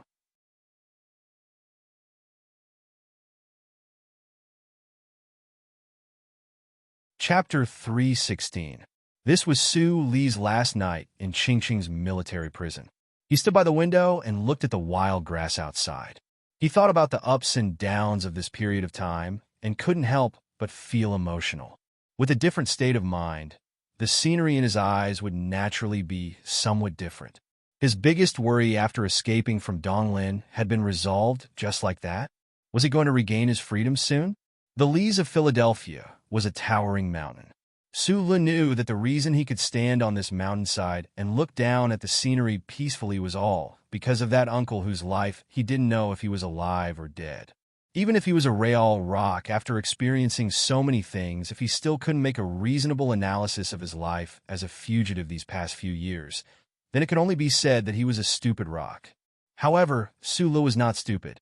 The identity chip behind his neck had been changed, and he was arranged to enter Yue University. The chip's authority allowed him to enter H1, and from there, he got to know the Tai family's young master. From there, the young fugitive bumped into the highest circle of the Federation. If it wasn't for Su Li always having a strong desire to kick the uneven parts of the road, if it wasn't for the dark corners of the alleyways that made him feel a little depressed and wanted to light a fire, and if it wasn't for the path that Feng Yu had planned for him, he probably would have already become one of the Federation's youngest lieutenant colonels, a first-class technical supervisor of the Nutshell Company, had a close relationship with the Tai family, and hooked up with the Lees of Philadelphia. It could really be said that his future was bright. However, how could Feng Yu not know Su Li's character? Perhaps the later developments of this story were all within his predictions. Su Li silently thought about this point, and couldn't help but feel slightly perplexed. What kind of place was the Lees of Philadelphia? How could these 2 brothers who lived in the light and darkness be so powerful to such an extent? Their intelligence, their bearing, their extremely terrifying strength, where did they learn it from? Other than Madman Li and himself, he didn't seem to have found anyone else in the Federation who would shiver all over in the summer and transform into some kind of monster. His thoughts were in a mess, and he fell into a light sleep. The night ended without a word. Facing the dawn of dawn, Su Li walked out of the cell under the escort of the officers of the Qingqing military prison and the warden himself. He walked through a long and gloomy passage, looking at the felons eating breakfast in the cafeteria through the transparent material. Su Li habitually nodded to them. He knew that this prison only held the most heinous criminals. It was not like what was described in literature, where there was endless injustice and darkness. But after all, they had been separated by the bars for more than 20 days. Thinking of his not-so-innocent but somewhat cold experience, he wanted to say hello one last time. The heavy metal gate slowly slid past. After going through 4 strict scanning procedures, Sulu walked out of the Qingqing military prison. He raised his head, squinted his eyes, and looked at the gloomy sky. Then, he turned back to thank the warden and the others. Then, accompanied by 2 officers, he got into the military vehicle. With his hands behind his back, the warden of the military prison watched the military vehicle turn into a small black dot on the gray road. He could not help but sigh softly. As the warden, he was very clear about the traditions and stories of the Qingqing military prison. It was basically impossible for anyone who entered this prison to get out. But as long as a prisoner got out of this prison, he would definitely become a big shot in the Federation in the future. The small-eyed man who left today was probably no exception. After a 3-hour-long flight, the military plane landed at the military airport in the suburbs of the capital. After getting off the plane, Sulu got into another dark green, semi-armored military vehicle. The officers in charge of escorting him along the way were not in the mood to chat. Su Li's shackles had been removed, but he did not have the urge to escape. He just squinted his eyes and greedily looked at the familiar streets of the capital outside the window, as well as the row of towering buildings in the distance. The military vehicle stopped without any warning beside the flat pool of grass in front of the Parliament Hill. "Please wait a moment. Someone will come to pick you up immediately." After saying this, the soldier on the military vehicle saluted Sulu and then drove away from the street. Sulu subconsciously returned the salute and then found himself in the core area of the Federation's capital. On the opposite side of the wide street was the majestic Parliament building and those familiar stone steps. The June sun was shining brightly in the sky. On the dark green grass beside them, there were people sitting in groups of 2s and 3s. Everything seemed so peaceful. He was wearing a military uniform without epaulets today and did not have any luggage. At this moment, he was suddenly all alone and standing in the middle of a crowd. He actually felt a little lost and helpless. From time to time, people would walk past him. Many people would take photos not far from him with the Parliament building as the background. No one noticed him, and no one would have thought that this young soldier who seemed to be waiting for someone was the terrorist who had caused trouble for the Federation for half a year. Half a year ago, when Sulu was determined to kill Macklin, it was still snowing in the capital. Since then, he had not been free. When he was transferred from Fox Fortress to Qingqing military prison, he, who had been in the dark for a long time, was once blinded by the sunlight that he had not seen for a long time. However, this was not the case today. It was just this change of time and space, this sudden arrival of freedom, that made him feel a little lost. When he left, it was snowing. When he returned, it was already late spring. It was sunny after the snow, and it was really sunny. More than 100 days had passed, but it was actually just a moment. In the blink of an eye, the sky was clear. A black official car slid in front of him, and a few special task force agents wearing black, open lapels walked out of the car. One of them looked coldly at Sulu and said, "We have arranged a place for you to bathe and eat. There is not much time. Mr. President still has a schedule in the afternoon. At noon, he will be waiting for you at the official residence." Sulu nodded subconsciously. South of the capital, George Carlin Foundation Cultural and Arts Center. In the largest auditorium of the George Carlin Foundation, the Nebula award ceremony was being held. The award ceremony was supposed to be held in January, but because of the unfortunate death of the Peace Prize candidate, Senator Medellin, it had to be postponed to today. It had to be said that the demonstrations that had occupied Charter Square and the square in front of Parliament Hill for 4 months were one of the important reasons why the award ceremony had to be postponed. The Nebula Award was an official award of the Federation, and its authority and sense of honor were unquestionable. During the process of awarding the Basic Physics Award, Space Technology Award, and Biotechnology Award, the applause in the hall did not stop. All the guests who participated in the award ceremony did not hesitate to express their sincere congratulations to the scholars who won the award. When Governor Ross replaced Senator Medellin to receive the Peace Prize, the applause in the George Carlin Foundation reached its peak. Everyone collectively stood up and expressed their most sincere respect and condolences to the old man who had fought for the Federation all his life, who had bravely resisted the invasion of the Empire, who had adhered to the principle of nonviolence for the rest of his life, and who had finally died at the hands of fanatical nationalistic terrorists in Green Dragon Mountain. This mood continued until the chairman of the Nebula Award Committee raised his voice and invited President Pabre to come on stage to give a speech. Then there was a slight change. The guests who had just sat down all stood up again to welcome the arrival of the president of the Federation.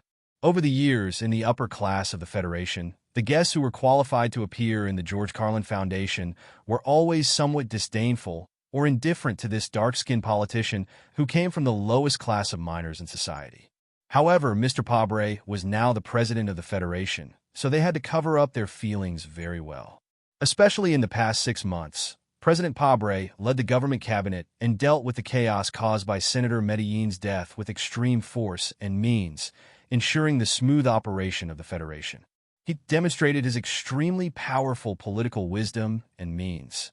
The people in the upper class of the Federation had begun to accept and respect this dark-skinned, middle-aged man from the bottom of their hearts. The guests looked at President Pabre on the podium and couldn't help but think about the commotion caused by the Federation government in the past few months in response to Senator Medellin's death. They couldn't help but feel a chill run down their spines.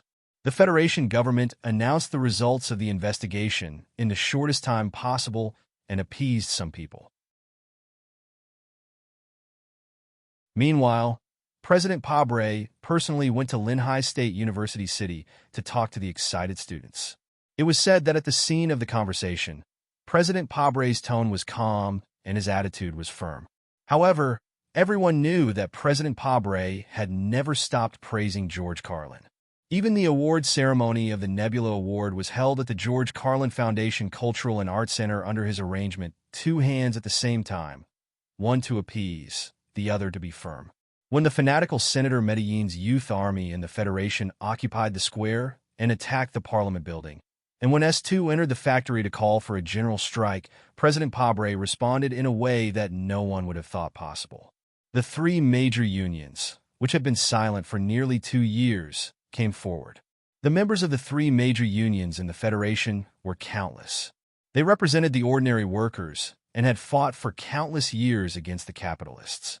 They cooperated with the anti-government army in Green Dragon Mountain from afar, and their influence among the lower-class people and industrial workers was extremely far-reaching. No one would have thought that the 3 major unions would unite and stand on the government side this time. It was only now that many people realized that President Pabre was born in a family of miners. In the past few years, he had been the chief lawyer of the 3 major unions until he officially stepped into the political arena. During those years, Mr. Pabre and his subordinates, who were still lawyers, had fought countless public interest lawsuits for the 3 major unions. They had fought for countless benefits for the lower-class people who had been harmed and insulted. Now, the 3 major unions had begun to help Mr. Pabre. With the support of the 3 major unions and the support of the families led by Lady Tai, S2 did not have a general strike like last year. The situation in S1 also quickly calmed down. There were some very subtle changes in the people's inclination. Today, although there were still many people in the Charter Square who were protesting, they could no longer affect the foundation of the Federation.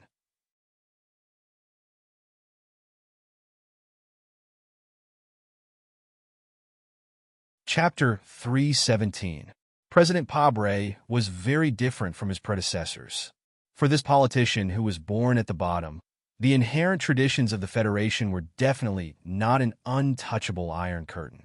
Of course, as the current leader of the Federation, he was not so stupid as to completely ignore compromise and balance and want to blow a strong wind in the universe.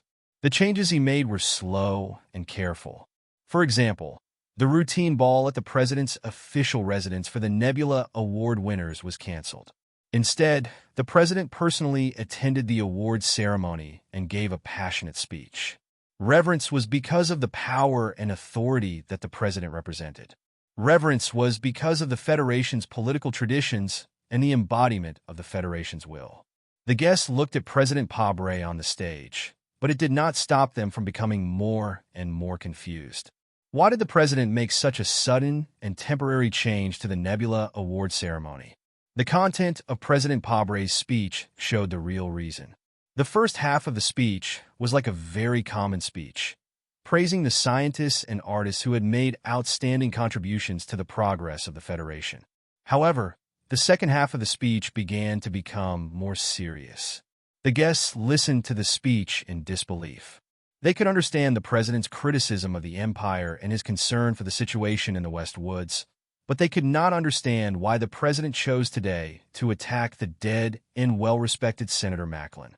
Even if they were election opponents, even if they had different political views, Senator Macklin was dead, and he was remembered and respected by many people of the Federation. Why did President Pabre do this? Where did his most basic political IQ go? The second half of the speech did not mention Macklin's name, but everyone could understand who the president was targeting.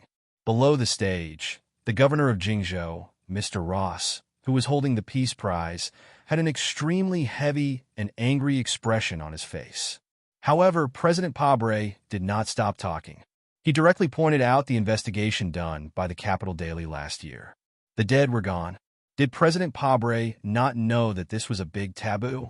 The death of a person is not as good as the extinguishing of a lamp. The lamp has light, but the place it cannot illuminate is darkness. If you do something wrong, you have to pay the price. President Pabre looked at the guests who were looking at each other in bewilderment and said coldly, "Perhaps I am not a mature politician, but I am a devoted follower of the Federation's laws. If I die, you can dig up my grave and see what color it is inside. I have the same attitude towards certain dead people." The Nebula Awards ceremony ended in this strange atmosphere. President Pable's speech wouldn't be published in the newspapers, but it would definitely be circulated.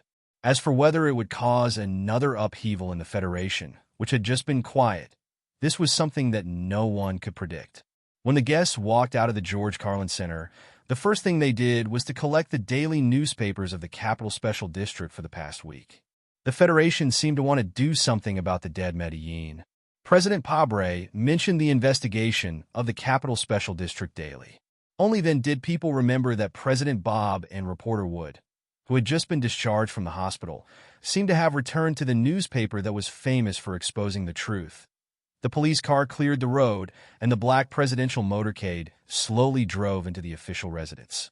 As soon as President Pabre got out of the car, he began to talk to the secretaries beside him.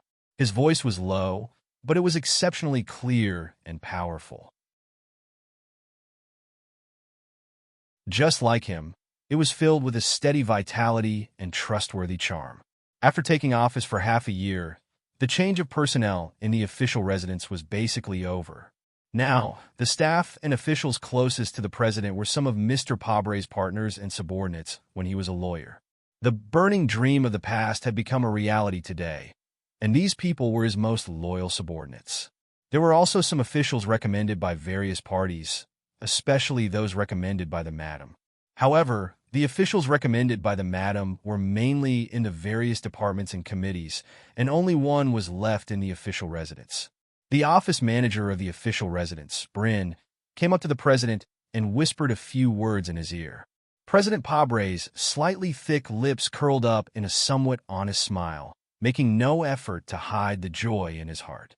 President Pabre walked into the oval-shaped office on the west side of the official residence, sat down on a chair, and carefully reviewed the prepared documents on the table.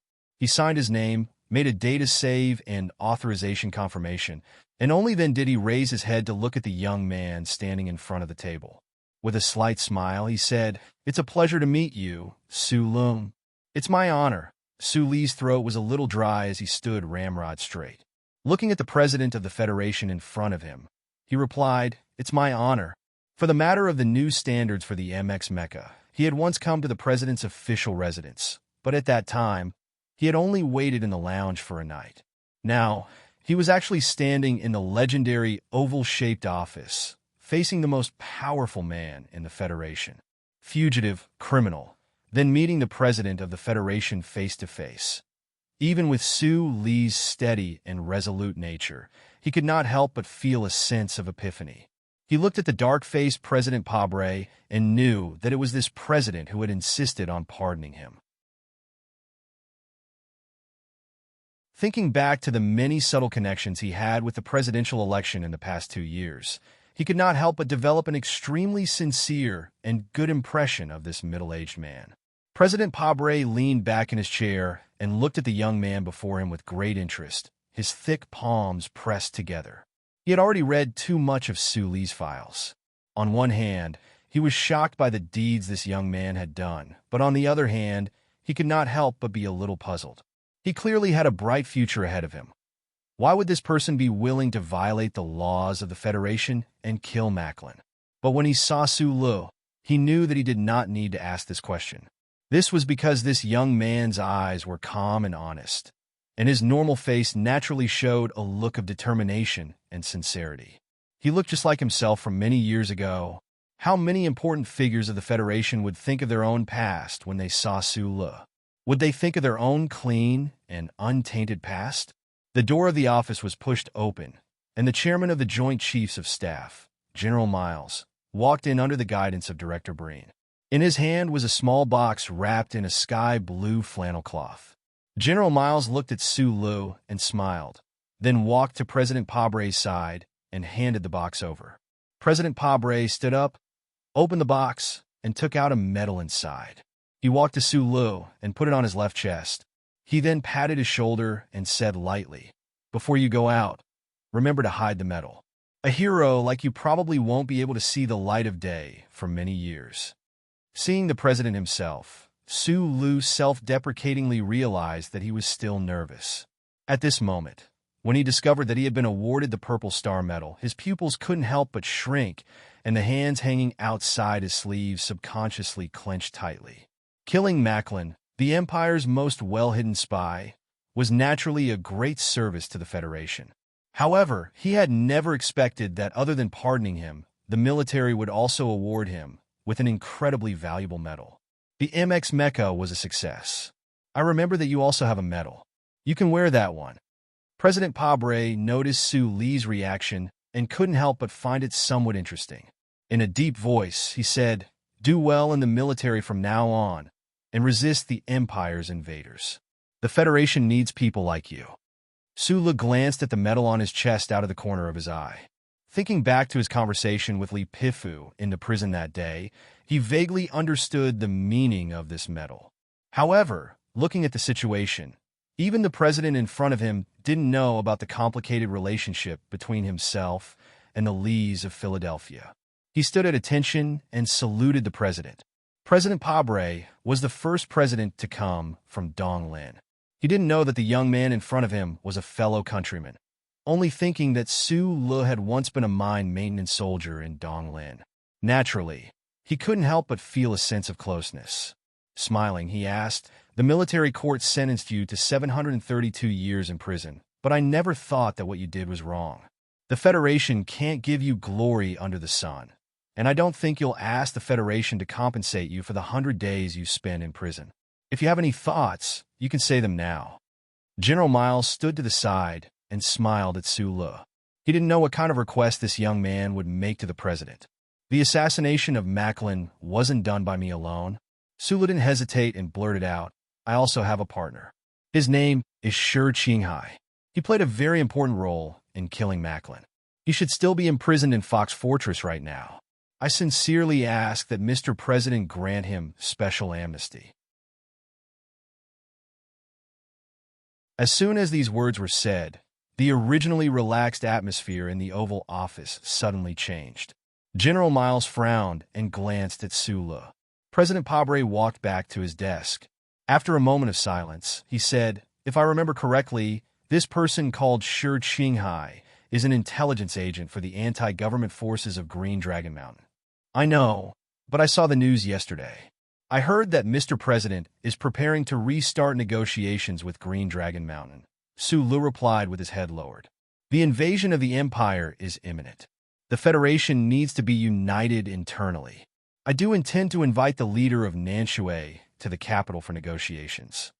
2 years ago, Mr. Pabre, who was still a member of Parliament, had reached an agreement with the anti-government forces of Green Dragon Mountain. Now that he was the president of the Federation, he naturally had to carry out this agreement. Although the government attributed Macklin's death to the fanatical terrorists of Green Dragon Mountain, it didn't affect the overall situation at all. President Pabre didn't need to explain anything to Sulu, but for some reason, looking at his resolute eyes, he admitted to this point. The winter before last, when you went to S2, as well as the information transfer and negotiations, it was all facilitated by Shi Qinghai. Sulu added another bargaining chip. You insist? President Pabre looked at him with a heavy expression and asked. I insist. Sulu raised his head and answered very seriously.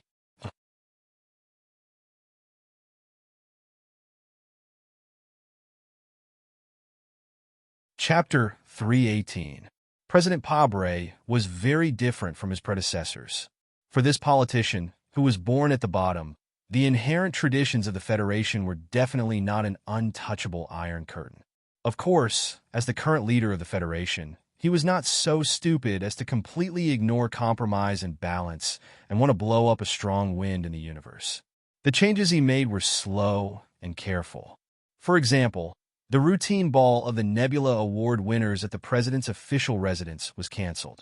Instead, the president personally attended the award ceremony and gave a passionate speech. Reverence was because of the power and authority that the president represented. Reverence was because of the political traditions of the Federation and the embodiment of the will of the Federation. The guests looked at President Pabre on the stage, but it did not prevent them from becoming more and more confused. Why did the president make such a sudden and temporary change to the Nebula Award ceremony? The content of President Pabre's speech revealed the real reason. The first half of the speech was very common. It was warm praise for the scientists and artists who had made outstanding contributions to the progress of the Federation. However, the second half of the speech began to become heavy and pointed. The guests listened to the speech in disbelief. They could understand the president's criticism of the empire, his concern for the situation in the West Woods, and his deep hatred for terrorist activities.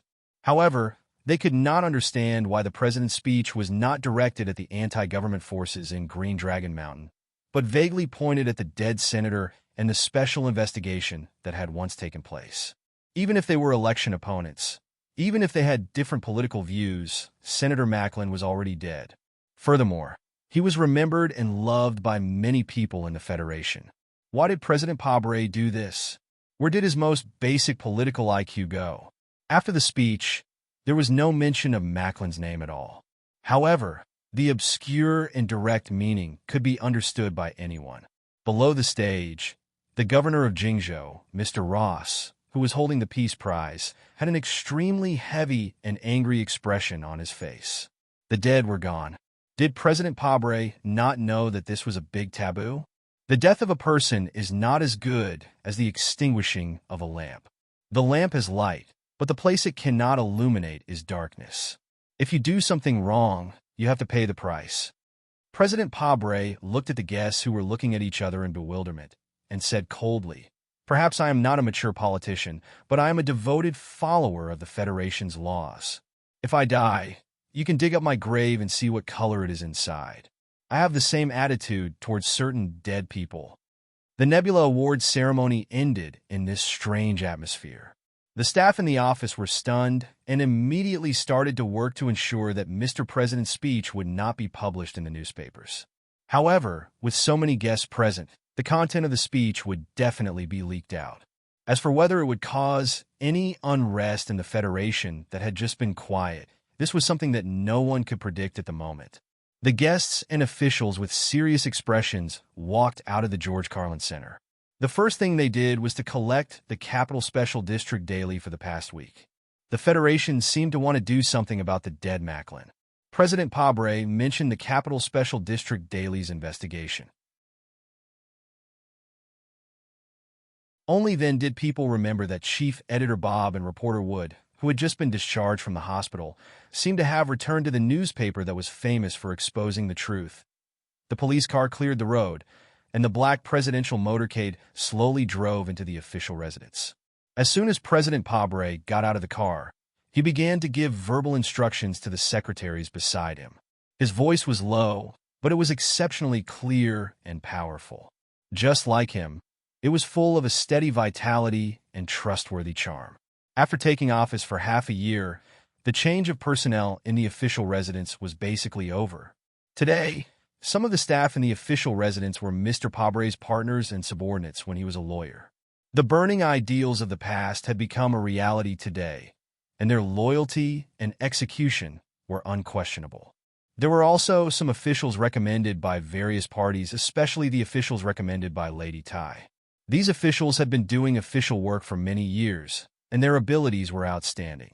They were also very experienced in dealing with the Senate, the media, and various organizations. However, the officials recommended by Lady Tai were basically arranged in important departments in several major committees.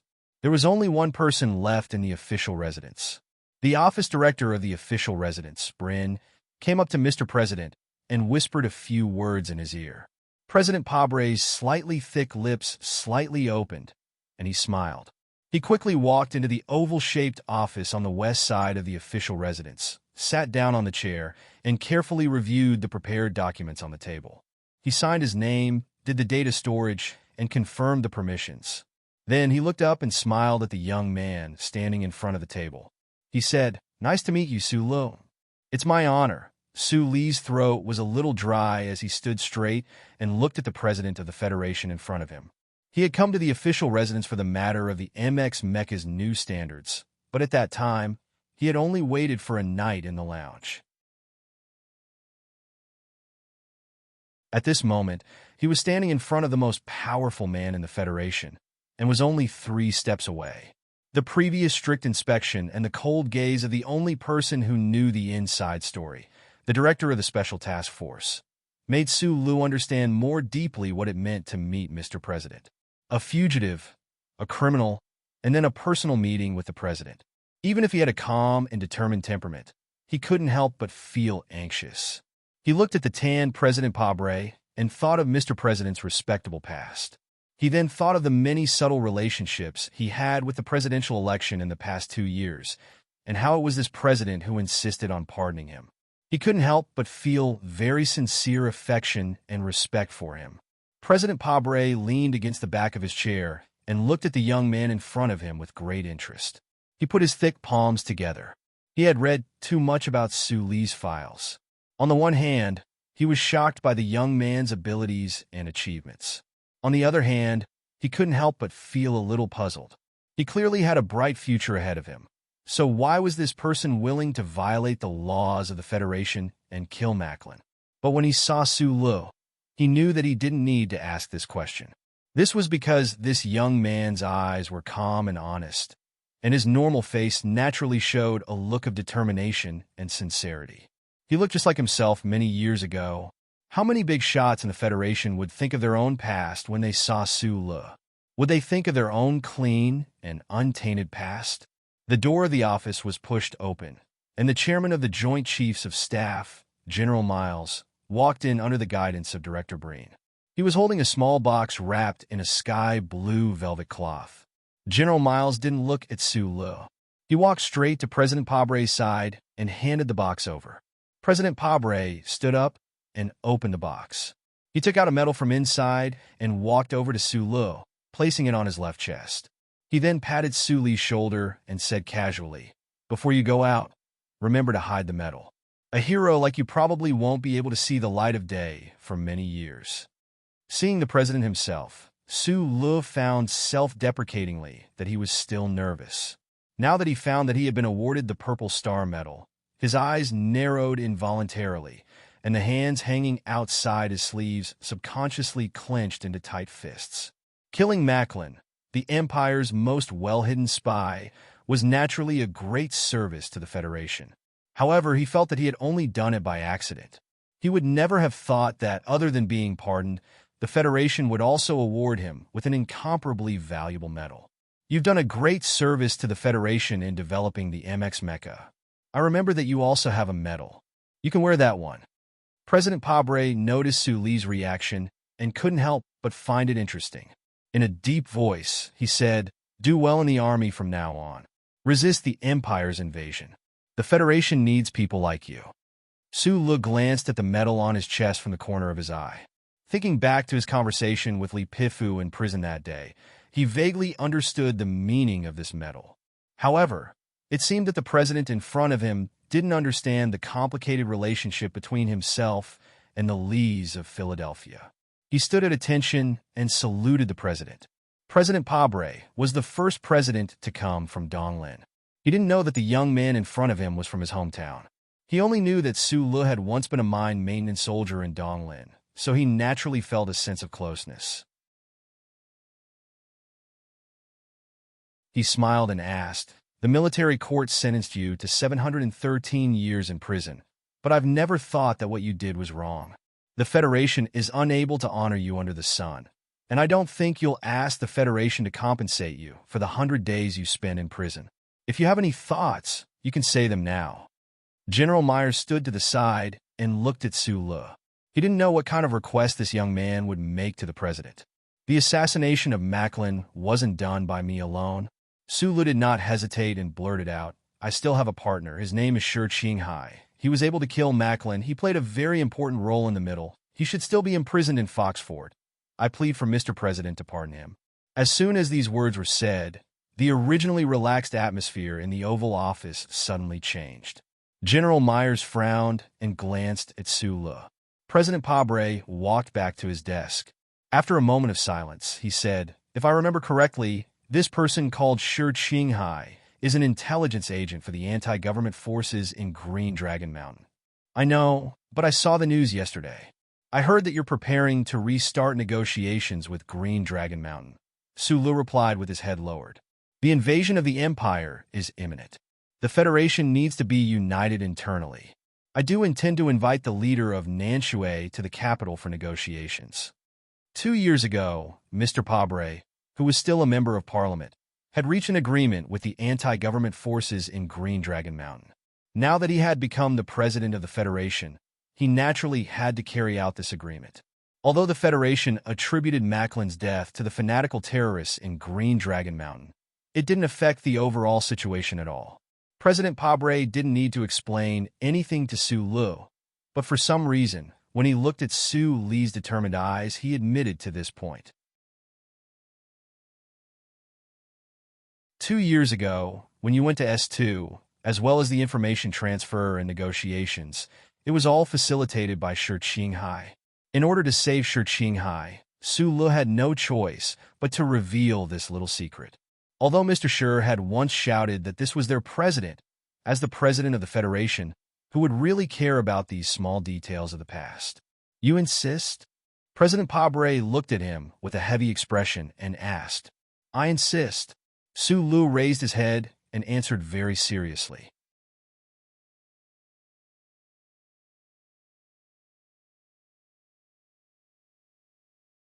Chapter 319.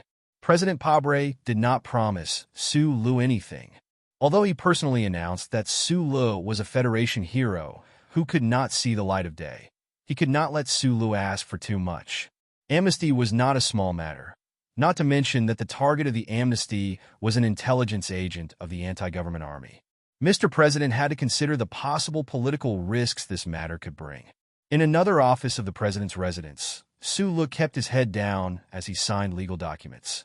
The Federation law allowed the president to grant amnesty, but the relevant legal procedures were extremely complicated. Although the Internal Affairs Department of the Ministry of National Defense had full authority to represent him in these legal procedures, the final signing and certification was not a small task. After signing the legal documents that were more than 10 centimeters thick, he was brought to another office. On the smooth black table, there were 2 thin documents. General Miles sat to the side, smoking a thick cigarette in his mouth. Several officers of the Ministry of National Defense were waiting for him. Su Le knew that only by signing these 2 documents would he be able to truly regain his freedom. He walked forward and carefully read the 2 thin documents. His eyes couldn't help but flash with a trace of doubt. After the conversation in prison, he originally thought that Army Godly Pifu had already seen through all of his details. The reason why the military supported the president's amnesty was because the military needed his special ability to enter the empire as a spy and act as a suicide squad in this magnificent space war. However, he did not expect that these two documents did not include any content in this regard. They only required him to give up some related rights and accept any orders from the federal military at any time. Perhaps this clause already hid that meaning? He narrowed his eyes as he looked at the documents and thought that by signing these documents, he would become a soldier of the Federation for life. Not only would he have to obey military orders to the death like a soldier, but he might also be arranged to do some very strange things. He did not feel that this was unfair. 713 years of imprisonment was erased by Mr. President. It was natural for him to do something for the Federation. On the contrary, he felt that these conditions were too generous. You have a month's leave, then report to the Ministry of National Defense. As for who to report to, you know best. Admiral Miles put down the cigarette in his hand and said, I don't know why the commander appreciates you so much, but I don't want to see you die anyway. Sign the document and leave quickly. Sure, Qinghai?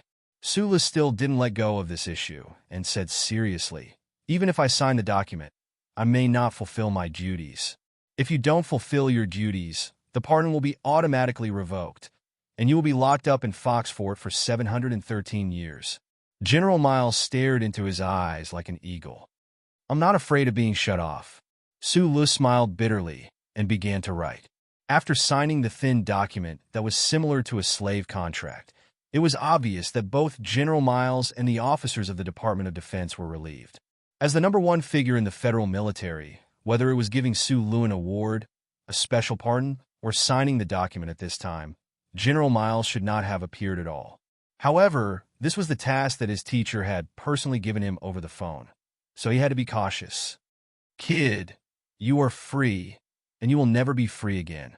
The officers of the Department of Defense took the document and walked out of the office with solemn expressions. General Miles walked out of the door and said in a deep voice, at the entrance of the president's official residence, General Miles left first. He had come to the Capital Special District from the 1st Military Region just for Su Li's matter. Su Li stood alone by the grass at the entrance of the president's official residence. He looked up at the sun in the sky and smelled the faint green fragrance of freshly cut grass. He was a little confused. After a while, he took off the medal on his chest and put it in his pocket, then walked out of the official residence. The Special Task Force agents in black formal suits around him did not know that this young soldier was the terrorist who hurt many colleagues at the S2 Foundation building half a year ago. After looking at him vigilantly, they watched him leave. Oh, he had no luggage on his back. He had no keys, no wallet, no bank card. He had nothing but a medal. He stood at the entrance of the president's official residence. The people coming and going did not recognize him. He did not know where he was going, because he did not even have the money to take the subway. Sula looked up at the sky and thought for a while with narrowed eyes. Should he first contact Tai Ziyuan or Zhou?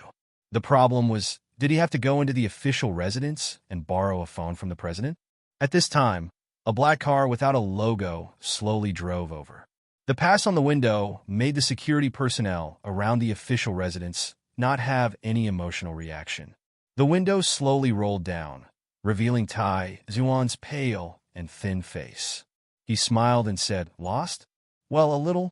Sulu smiled happily and opened the door. Tai Ziyuan waved his hand and said, "You drive?" Sulu was slightly stunned. He got into the familiar driver's seat and gently stroked the perfect steering wheel. He looked at the mini radar display window on the car computer and realized that it was his car. "Where are you going?" Tai Ziyuan was wearing a military uniform today. He leaned against the window and asked, "I want to go home and have a look." Sula started the car and at the same time reached out his hand. "But I want to make a call first." Tai Ziyuan handed over the phone. Sula dialed a familiar number. After pausing for a moment, he said into the phone, "Yuzi, I'm out." Tai Ziyuan, who was looking out the window, narrowed his eyes slightly, as if he was blinded by the blazing sun above the capital. Sula did not care about his reaction. He said softly to Zhou on the other side of the phone, "I'm sorry, that hooligan is still locked up. But they promised to do their best. Maybe he will be released soon." In the end, he said very seriously, "Thank you." The black car passed through the number 2 highway. Accompanied by the slight hum of the engine, the sunroof opened. The sun and the warm wind of late spring came in and sprinkled on Su Lu and Tai Ziyuan's upper bodies. The wind blew their hair. "It's easy to get sick when you're exposed to too much wind," Tai Ziyuan said. "You've been in the army for so long. Isn't your body stronger than before?" From Tai Ziyuan's military uniform and slightly changed temperament and facial color, Su Lu had long guessed where this guy had been hiding for more than a year. Su Lu had never cared about Tai Ziyuan's identity. He was the crown prince who was worshipped by most people in the Federation. He was only his friend, and the weaker one among his friends. This was because the crown prince's body was not very good. He had fainted in his arms before. "I can't believe you were promoted to a major so quickly. I've done so many things, but I'm still just a captain. I was trained in the military. In the Lufeng Slope Club, the lieutenant colonel epaulets were already prepared for you. But in the end, you ran to S2 to play the role of a lone hero." A faint mockery seeped out from Tai Ziyuan's hairy upper lip. He was younger than Su Lu, but that weak and inexperienced feeling had long been blown away by the wind and smoke of Green Dragon Mountain. All that was left was calmness and confidence. Su Lu raised his eyebrows and said, "I never wanted to play the role of a hero. Who knew that Macklin was actually a spy for the Empire? I admit, I'm just a guy with too much luck." He took out the medal from his jacket pocket and threw it over. Tai Ziyuan looked at the shining purple star medal in his hand and said with a sigh, "When Li Pifu was your age, he only had 2 purple stars on his chest." Su Lu smiled and didn't continue to discuss his own matters.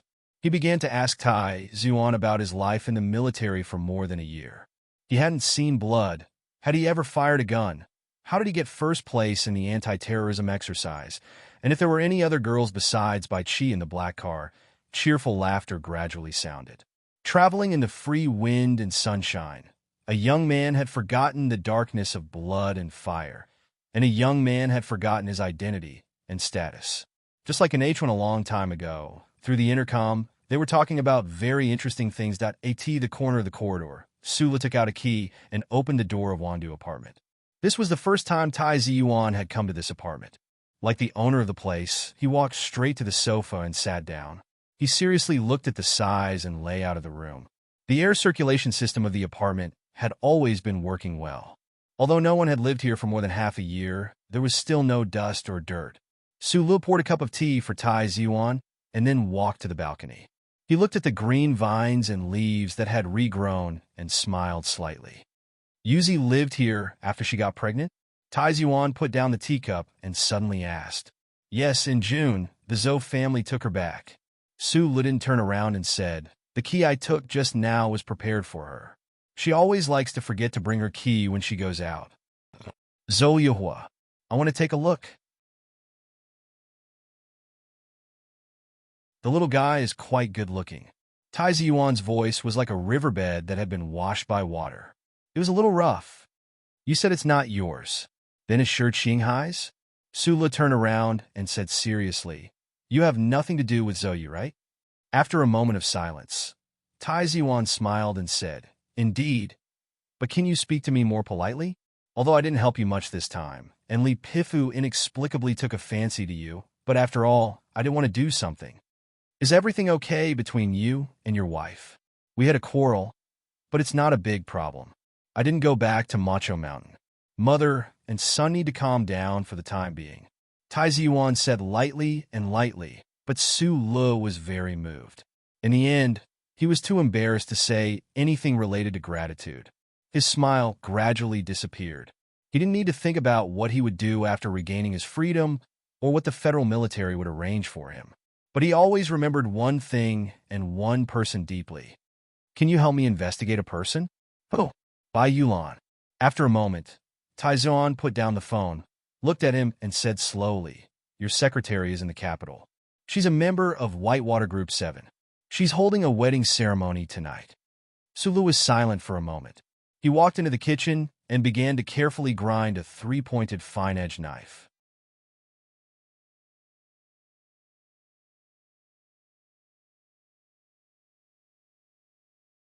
Chapter 320. Tai Ziwan walked to the door and saw Su Lu sharpening the knife by the sink. He frowned and said coldly, "You're going to make dinner for me personally?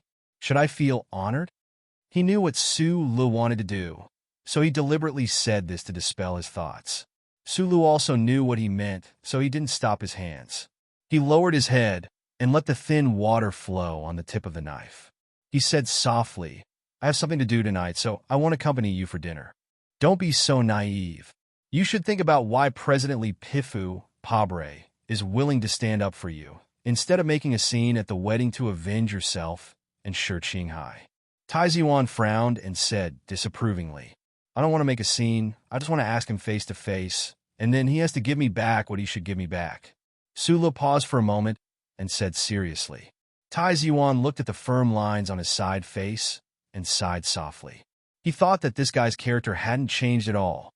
Even after experiencing so many major events and being locked in a dark prison for so long, he still didn't change at all. Once he set his mind on something, he would do it. He didn't look like a person who had just gotten freedom, who should be happy but still be afraid of self-control. That in the evening, the capital special district was bathed in the western sunset glow. The gentle spring breeze and blooming flowers and trees were showing off on both sides of the street. At the end of Lixing Avenue, one could faintly see the high-rise buildings in the city center in the distance and the aircraft gliding by from time to time. All kinds of cars were parked outside a seemingly inconspicuous hotel, and the three-dimensional ray color map at the entrance was constantly changing words and graphics. A black car was parked on the opposite side of Lixing Avenue. The window was rolled down, and one could faintly hear the wedding MC's voice and soft music. Sulu squinted his eyes and looked over there. He noticed that most of the cars outside the hotel were military vehicles with special license plates of each state. The vehicles were covered with dust, so they must have just come here after a long journey. On the small light screen at the entrance of the hotel, in addition to the changing images and words, there was a row of words that had never changed. "Congratulations to Mr. Ning, he and Miss Bao Xiaoli on their wedding, and may they grow old together. Ning he is by Yulan's sworn brother. They are both from the 17th Armored Division. Back then, on the mining planet in Bermuda, they saved each other's lives. Therefore, when Ningyi gets married, your secretary has to be present. Maybe he doesn't know that you've been released from prison. Otherwise, he wouldn't have come back so openly." Tai Ziyuan put down the phone and told Su Lu what he had just heard. As the crown prince of the Tai family, even though he had a huge conflict with Macho, it was very easy for him to know the files and past of most of the people in the Federation. Sworn brothers. When Su Lu heard these 4 words, he thought of the train trip he and Bai Yulan took from the capital to Hong Kong every week last year. He thought of the seamless cooperation they had when they were developing the MX Mecha. He thought of the rashness at the Old Moon base and the silence outside the S24 States Peace Foundation building. He couldn't help but feel a little depressed. Tai Ziwan's gaze lightly swept past the dusty license plates of the military vehicles at the entrance of the hotel. With his status, accompanying Su Lu to this place was already giving him enough face. However, when he thought of Su Li's personality, he couldn't help but say a few more words. Bai Yulan was expelled from the military court, so he joined Whitewater. But Ningyi is different. He has always been in the military and is doing very well. Today, there should be quite a few officers from the 17th Armored Division here. These people have a good relationship with Bai Yulan, and those people from the 7th Armored Division. Bai Yulan isn't in active service, but after the incident with the 7th Armored Division, Bai Yulan took all the responsibility. The others didn't have anything to do with it. These people all follow Bai Yulan's lead, so I think they are all willing to give their lives for him. He pointed at the military vehicles and said, "Most of them are from the 1st Armored Division. Although they have returned to their respective units and become the trump cards of their respective units, they're still very much alive. But I think if anything happens to Bai Yulan, the speed at which they pull out their guns won't slow down at all." Su Lu knew that Tai Ziwan was warning him. In the Federation Society, no matter how strong one's background was, if they were to encounter a group of red-eyed active-duty officers, they would only be unlucky. This was also why Zhou Yu dared to order the guards to open fire in Linhai State, while the second generation of the 7 great families were much more cautious. Since ancient times, the barrel of a gun had its own unique power and magic. I just wanted to ask him a few questions, Su Lu explained again. Tai Ziwan thought to himself, "Then why did you sharpen your knife so hard?" He said softly, "The young officer is someone that many people want to win over. Bai Yulan is not an active-duty soldier, but he has enough influence in this circle. Of course, this is what he deserves because he has taken the blame for many of these soldiers, taken the blame and saved their lives. I heard that Shinli sent a gift, so it seems that Bai Yulan's appearance is something that my mother has acquiesced to. I won't get involved in this matter, so be careful." Su Lun nodded, opened the door, and walked out. He avoided the roaring cars on Lixing Avenue, walked past the dusty military vehicles, and stopped at the side door of the hotel. He raised his head and looked at the rotating words of blessing on the three-dimensional hologram. Through the glass, he looked at the couple on the stage who were smiling happily. His heart warmed slightly, and he decided to wait outside so as not to disturb some irrelevant people. The hotel where the ceremony was held was not very eye-catching, but the wine and food at the wedding banquet were quite good. The wild beef bought from the black market was served as complex protein meat, and the guests tasted it with satisfaction, tacitly silent. The HTD Bureau of the Federation still seemed to strictly enforce the wildlife protection law, but in fact, in many occasions, especially in many occasions in the capital, this law had become a cover.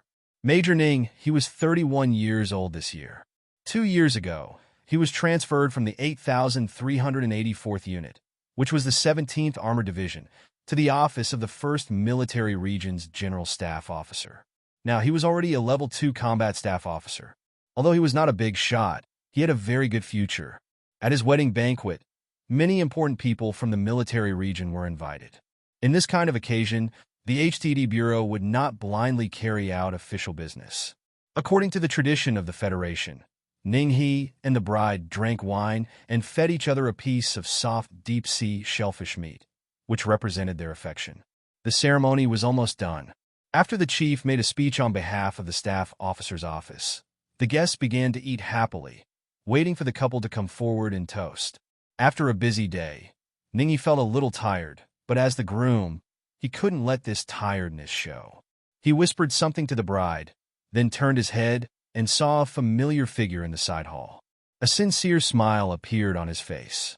He and Bai Yulan had been comrades for many years. They were comrades who had squeezed into the same Mecca and trusted each other in life and death. Although the two of them had not seen each other much in the past few years, and because of the Whitewater Company case, Bai Yulan had deliberately distanced herself from them. But Ningyi admitted that he still saw Bai Yulan as his most trusted partner. Today was his wedding day. If Bai Yulan was not here, it would be a regret that could not be made up for. Fortunately, he had rushed back. Ningyi raised the empty glass in his hand towards the side hall and smiled. He noticed that Bai Yulan's smile was as calm as usual, but there was an unusual hint of heaviness between her brows. Ningyi frowned slightly. He knew that Bai Yulan seemed to have been on some secret mission and caused some trouble. However, with his ability in the military region, he could not find any clues. The moment he turned his head, his gaze swept across the hotel's floor-to-ceiling window. He saw a person standing outside the window and couldn't help but freeze. The young man outside the hotel had an ordinary face and was dressed plainly. His slightly squinted eyes were faintly visible. He gave off an amiable feeling, like a passerby waiting for someone. But for some reason, Ningyi felt that this person was very dangerous, extremely dangerous. And the person he was waiting for was definitely someone at the wedding venue. Ningyi, who had survived the battle with the Empire in Bermuda, would not feel the slightest bit of fear because of the appearance of such a person. He just did not want to be disturbed at his wedding. He waved his hand and called for an officer in the side hall. He whispered a few words, and the officer's eyebrows twitched slightly. There was a hint of disdain and hatred in his eyes as he nodded. Sula did not want to disturb the most important day of a newlywed's life, so he obediently waited outside the hotel.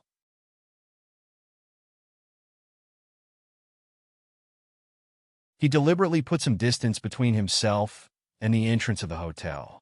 However, he did not know that his presence had already disturbed the other party. The sky gradually darkened, and the guests in the hotel had basically all left. Only a few tables of officers in the side hall, the soldiers who had gone through life and death with the groom, were still drinking. After going through all this with great difficulty, Ningi smiled bitterly and cupped his hands in farewell. Surrounded by a group of people, he walked to the main entrance of the hotel and prepared to board the limousine and leave. Ningi glanced out of the corner of his eye and saw that the eye-catching young man was still waiting in the distance. He lowered his head and said to the officer beside him, "I don't want to upset Xiaoli, so I'll go with her first. You let Xiao Bai leave through the side door." "Lao Bai drank a little too much and won't leave," the officer said disdainfully. "What are you afraid of if you go through the front door? Today is your big day. I'll kill whoever dares to cause trouble. Don't worry, I'll take care of this." Ningi smiled and said, "I'm just afraid that you'll make a big deal out of this." The officer beside him was called Xiong Linquan. He was the gunner of Team 7 back in the day. He had followed by Yulan to those remote mineral planets and killed countless pirates and Imperial Special Forces who had infiltrated. This person was fierce, and his methods of dealing with trouble were unusually direct and efficient. Ningyi had absolute faith in his abilities. It was just that this was a special day, so he said a few more words. From the bottom of their hearts, these soldiers did not think that the man in the distance was any real trouble, so they were not very worried. After a few words of idle chatter, the groom got into his wedding car and left amidst the cheers and jeers of the bride's sisters. Watching the newlyweds' motorcade leave the hotel, Su Lu, who had been standing there for a long time, sighed softly. He did not feel too much regret, but he did feel a little envious. 2 years ago, he had made a lot of warm life plans. He wanted to marry Zhang Xiaoming, have children, buy a house, and work. Who would have thought that his life would turn into such a strange shape? He had become a stranger to that beautiful girl and he rarely thought of her earlier. Too many guests had come out of the hotel, so he had retreated to the corner of the street. At this time, he was about to take a few steps toward the front door when he unexpectedly saw a few officers in dark green military uniforms walking directly toward him. "What do you do?" Xiong Linquan asked with a cold face. The coldness and arrogance in his bones were obvious, and he had not trimmed them in the slightest. "I'm waiting for someone," answered Su Lu. "Who are you waiting for?" Su Lu said with a smile. "By Magnolia." After a moment of silence, the officers frowned at the same time. No matter how unreasonable a soldier was, it was impossible for them to directly wave their fists and hit someone on the streets of the capital. So Xiong Linquan suppressed his temper and asked a few questions. He did not expect this person to answer so simply and directly. It turned out that this guy was really here to cause trouble for Lao Bai. After confirming this, Xiong Linquan and the officers beside him did not have the slightest bit of vigilance. Instead, they felt a little happy. There were not many opportunities to solve problems for Lao Bai. If it were based on their nature, they would be willing to knock this young man to the ground, step on him a few times, spit on him, and then drag him to the hotel like a dead dog and let him lie at Lao Bai's feet. However, before Ningyi left, Xiong Linquan had already told him not to do anything, so he did not do anything. He only coldly raised his chin and lightly waved the index finger of his right hand. "Today, we're holding a joyous occasion here. You don't have to wait anymore. If you want to die for Lao Bai, come back another day." These soldiers could feel the danger that Su Li's calm represented, but they did not care because their lives were always accompanied by danger. Moreover, today, the 17th Armored Division and the fierce figures of the 7th Squad were gathered in the hotel. If Ningyi was personally handling this matter, perhaps he would not have added those last provocative words, but Xiong Linquan was not this kind of person. Su Lu did not react to these words, only smiling. As the technical director of the 7th Squad, although the 7th Squad had long been in a semi-disbanded state, and although he had not seen a single member of the squad, he had seen the files and knew the character and ability of this officer in front of him. His calmness in front of Xiong Linquan was a provocation. Xiong Linquan tilted his head and moved extremely close to him. He extended his right index finger and pointed it at the other's eyes. He said softly with a smile, "If I had a gun, I would have shot you. The problem is that I'm here to attend a wedding. According to the rules, I can't bring a gun, so I can't shoot you. If you make a move, I'll smash you into pieces. The problem is that you're definitely going to dress as a woman. And there are also Federation laws, so I can't beat you up." Xiong Linquan straightened his body, looked at Su Lu with slight mockery, and said, "What happens next will definitely be a little interesting." After saying this, he tidied up his military uniform, turned around, and left, not paying any more attention to Su Lu. Su Li's brows furrowed slightly. Looking at this person's back, a trace of alarm appeared in his heart. With a loud roar of the accelerator, a dark green military vehicle suddenly started. It vibrated and rushed directly from the road onto the sidewalk, brushing past Xiong Linquan's side and crashing towards Su Lu. The military vehicle started so violently that the dust on the dark green body of the vehicle trembled. Like an arrow released from a bow, it slammed into Su Li's body. In an instant, the hard lines of the vehicle were only a few meters away from Su Lu. He couldn't shoot, so it was inconvenient for him to make the first move. Then a traffic accident would happen. In this instant, Su Lu understood what the other was trying to do. His pupils constricted slightly as he looked at the military vehicle coming toward him. But his feet were as steady as iron and didn't move at all. Accompanied by the smell of burning and the sharp and short sound of brakes, the dark green military vehicle came to an abrupt stop. The bottom metal plate at the front of the vehicle was less than half a meter away from Su Li's knees. Su Li didn't move. It wasn't because he didn't react in time, but because there was probably no one in the Federation with a faster reaction time than him. It wasn't that he wanted to pretend to be calm and indifferent and ignore the dangerous aura of the military vehicle just now. It was because after experiencing so many major events, his state of mind was strong enough to know that the other was just trying to scare him. Most importantly, he knew his own body well. This body was becoming more and more like the #1 machine that the uncle had once mentioned. Even if the military vehicle didn't stop just now, he had enough time to dodge or even counterattack. Xiong Linquan and the other officers turned around with disdainful smiles. They were prepared to see Su Lu fall to the ground in fear, or even go limp. However, they didn't expect to see Su Lu still standing in front of the military vehicle. He didn't move at all. Other than his eyes narrowing even more than before, there was no reaction at all. The expressions of Xiong Linquan and the other officers suddenly became serious. Previously, they weren't worried that there would be any accidental injuries because the one driving the military vehicle now was Lu Jiao. Lu Jiao was in charge of all the transfer procedures of Team 7. There was nothing that he didn't know how to drive or that he couldn't drive. However, they didn't expect that Su Lu wouldn't react in the slightest under the threat of a military vehicle driven by Lu Jiao himself. Earlier, on the other side of the street, Tai Ziyuan had mentioned these military vehicles to Su Lu. Su Lu narrowed his eyes and looked at the stern face of the thin officer in the driver's seat through the glass window. He tried to compare the other person with Team 7's files.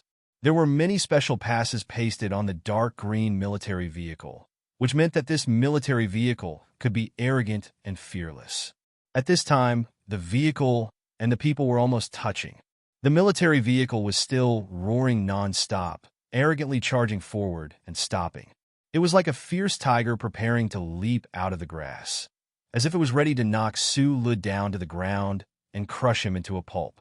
A loud roar sounded in front of them. Su Lu narrowed his eyes and looked at the military vehicle in front of him. He immediately recognized that the engine of this military vehicle was the V-25 model, and it had been modified. It didn't use a hybrid power output, but used a pure concentrated fuel system.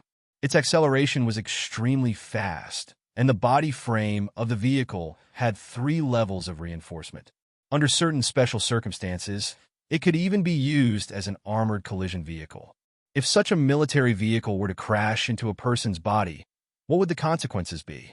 Amidst the roaring sound of the accelerator, Su Lu glanced at Xiong Linquan, who had already turned around. He noticed that this person's eyes flashed with a hint of fierceness. At the same time, Lu Jiao's expression also turned cold in the military vehicle. They confirmed that Su Le was a dangerous program, and they confirmed that this person was here to cause trouble for Lao Bai, so their hearts suddenly turned cold. They wanted to help Lao Bai get rid of this trouble before it happened. It seemed that all they needed to do was to step on the accelerator, that Su Le had to admit that the driving skills of the person in the military vehicle in front of him had reached the pinnacle. But he also had to admit that the original members of Team 7 were very capable and qualified to be arrogant. Hearing the roaring sound of the accelerator, feeling the arrogance and coldness of the other party, and feeling the danger, Su Le's back faintly felt numb and itchy, as if all 56,000 hairs on his body were standing on end at the same time. This feeling instantly turned into a burning sensation that filled Su Le's entire body. He took a step back without thinking, and then, under the gazes of the officers in front of him, he raised his right leg and kicked down. When the military boot landed on the military vehicle, a crack appeared on the sole of the boot. As the crack slowly expanded, a loud boom was heard from it. The dark green military vehicle was slightly shaken by the kick, and the hard front panel was slightly deformed. The central control computer on the vehicle let out a sharp warning sound, and the hood of the vehicle suddenly tilted up and slammed into the sky. White smoke rose from the front engine compartment, and the engine was immediately turned off. The next moment, Lu Jiao ran down from the military vehicle and slammed the door with force. She ran to the front, not paying attention to Su Le, who had just retracted his leg. She just stared dumbfoundedly at the place where the white smoke was everywhere. She did not think that she had wanted to kill that guy earlier. She only felt that her mind was a little confused, and she felt that everything she saw was fake. The expressions of Xiong Linquan and the other officers also became very interesting. In an instant, their faces turned white and then black as iron. They were different from Lu Jiao. They were all combat personnel. Although they were shocked by Su Le's terrifying kick, they immediately thought of preparing for battle. Who the fuck is this person? What kind of leg is this? Xiong Linquan thought in his heart. After being in the military for so many years, he had seen many powerful Special Forces soldiers. However, other than the few people who were rumored to be gods at the front line of the West Woods, where had he seen such a fierce person in real life? Although he was a little confused, his hands did not slow down. He had already reached for the gun at his waist. The Federal Army regulations strictly prohibited the carrying of firearms when going out in private. However, he was a gun fanatic and still carried a pistol. At this moment, he was a little doubtful that he could knock down the person in front of him with just a pistol. It seemed like he should have brought a Kian over. Seeing that the soldiers in front of him were preparing to take out their guns, Su Lun narrowed his eyes. The muscles behind his calves bunched up. Just as he was about to pounce over and knock down the person, he heard a familiar voice. "Put away your gun. If you don't want to die, this is the officer." He had not heard this voice for half a year, but it was still so soft and gentle. Just like every day last year, she stayed by Su Le's side, asking him what kind of tea he wanted to drink and where to put his clothes.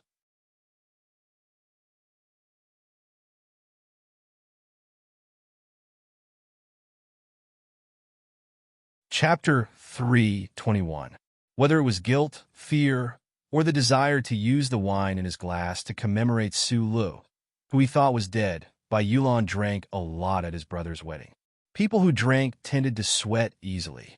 His sweat dampened a few strands of black hair on his forehead, like dewdrops sliding down the willow branches and into the lake.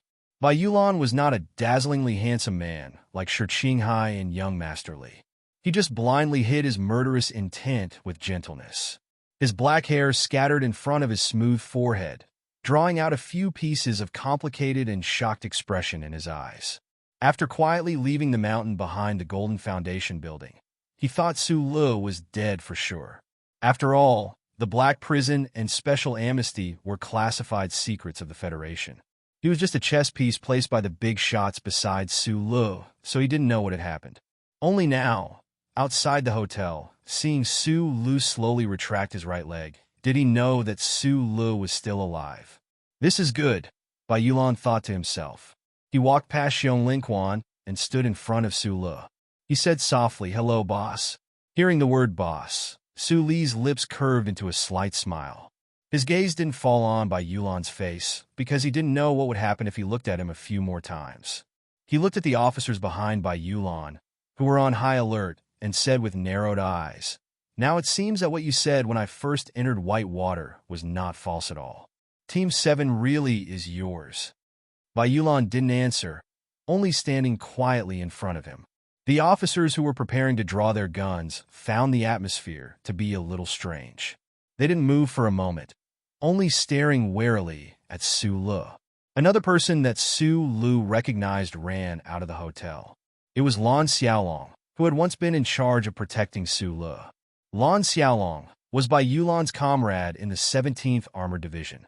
He had once participated in the development of the MX Mecha. Although he didn't know what had happened after that, he knew very well that the problem between Su Le and Bai Yulan wasn't something he could interfere with. With a solemn expression, he said a few words to the officers and drove them far away. However, if blood really did appear later, these people would definitely not stand by and watch. How about we find a quiet place to talk? Bai Yulan didn't ask how Su Le managed to get out of the military prison alive, nor did she try to escape. She just calmly asked for instructions, just like she had done many times in the past.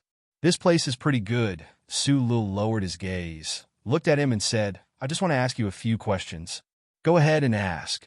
Since it's already come to this, I'm sure you know that there's no need for me to lie to you." Bai Yulan used her fingers to gently push away the wet hair in front of her face. She put her hands into her pockets and looked up calmly. Su Le was silent for a moment, then suddenly asked, "The people lying in the hospital are your parents, right?" Bai Yulan's expression froze slightly. Then she slowly replied, "Yes." "You were really sent to the military court because of your illegal activities?" "Yes." "Do you really love money that much?" "Yes." "Did I give you 20 million? "Yes." "Are all the things you told me true?" Su Le stared into his eyes and asked. After that, I kept asking myself, what exactly is true and what is false? Everything I told you is true, but there are some things that I didn't tell you, including that day when we went up the mountain. When I asked you to leave for the last time, you said that you wanted to go crazy with me. Bai Yulan was silent for a long time, then said, "Yes, that's what I thought at that time." Su Le looked at him silently. He didn't ask why he left and gave his hands to death. He looked down at his toes, smiled helplessly, then sighed and said, "You said that you were the person who loved and respected money the most, but that time you wanted to go crazy with me. I thought that was true. In the past, when we went to Hong Kong every week, you helped me get rid of trouble, and you helped me test the plane. You've already helped me a lot. 20 million is more or less.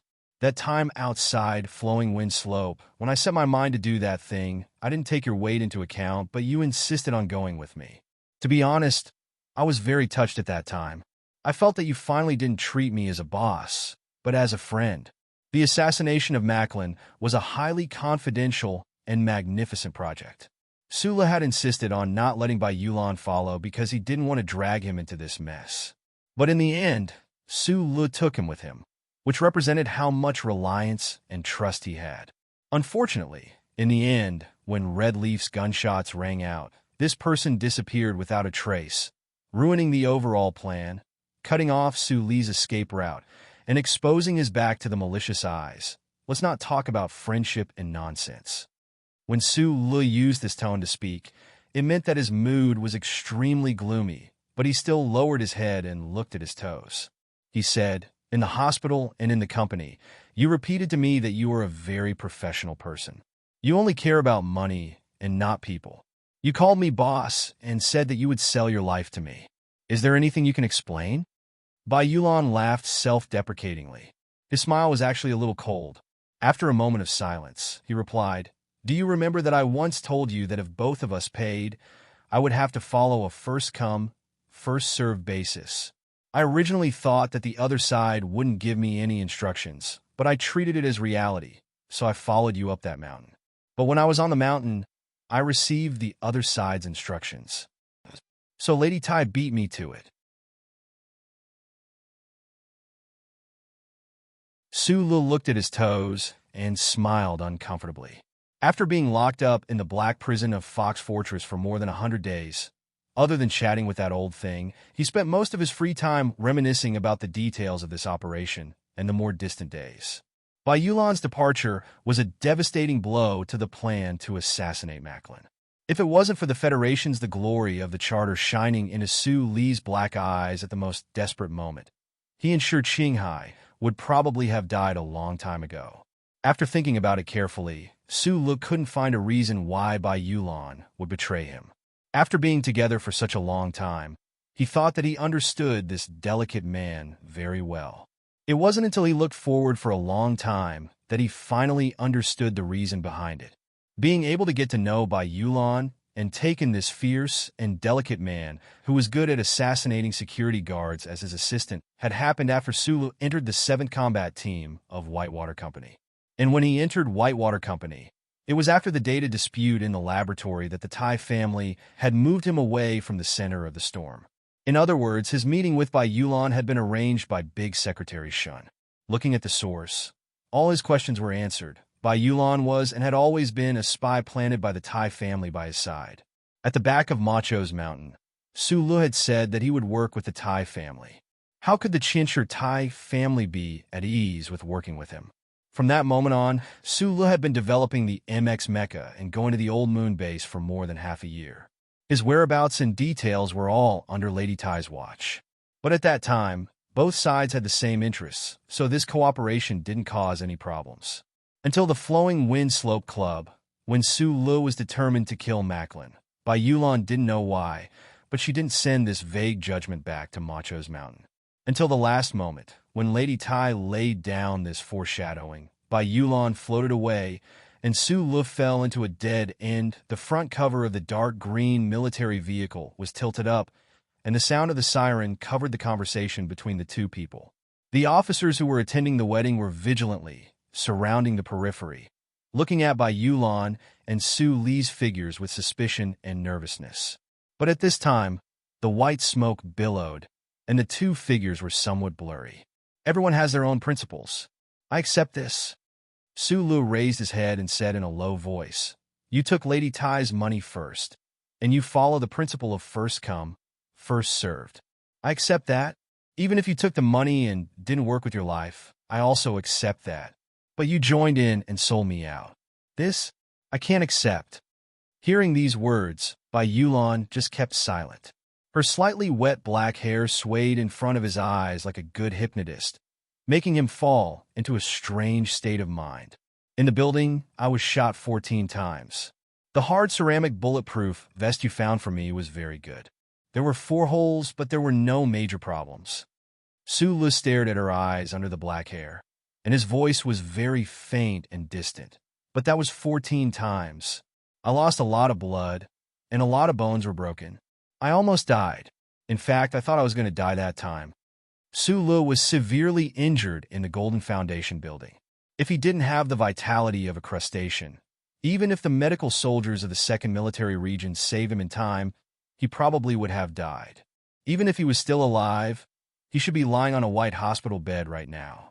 He wouldn't be able to stand in front of Magnolia Orchid like he was right now. He wouldn't be able to talk about what happened to him with a lonely voice. I still have a brother who is now being detained by the Federation government. I don't know how long he can last. Su Lu said very seriously, "We didn't die. Logically speaking, I should feel lucky and then forget everything about you. After all, we didn't die. If he died, I would definitely kill you. If I died, he would probably kill you too. But you stabbed me." Su Lu narrowed his eyes and said, "You stabbed me hard in the back. It hurts, so I'm not in a good mood. That's why I came to find you today." Was this pain a physical pain, or was it the pain of betrayal? Su Lu didn't say anything. His narrowed eyes were full of seriousness. But Bai Yulan heard it clearly. She sighed softly in her heart. Just like what she said to Su Lu in the past, the life experience since childhood and the cruel life after joining the army made her not have many warm feelings for the world, except for the comrades who went through life and death with him and the silent but very amiable money. However, following Secretary Shen's instructions and following Su Li's side for so long.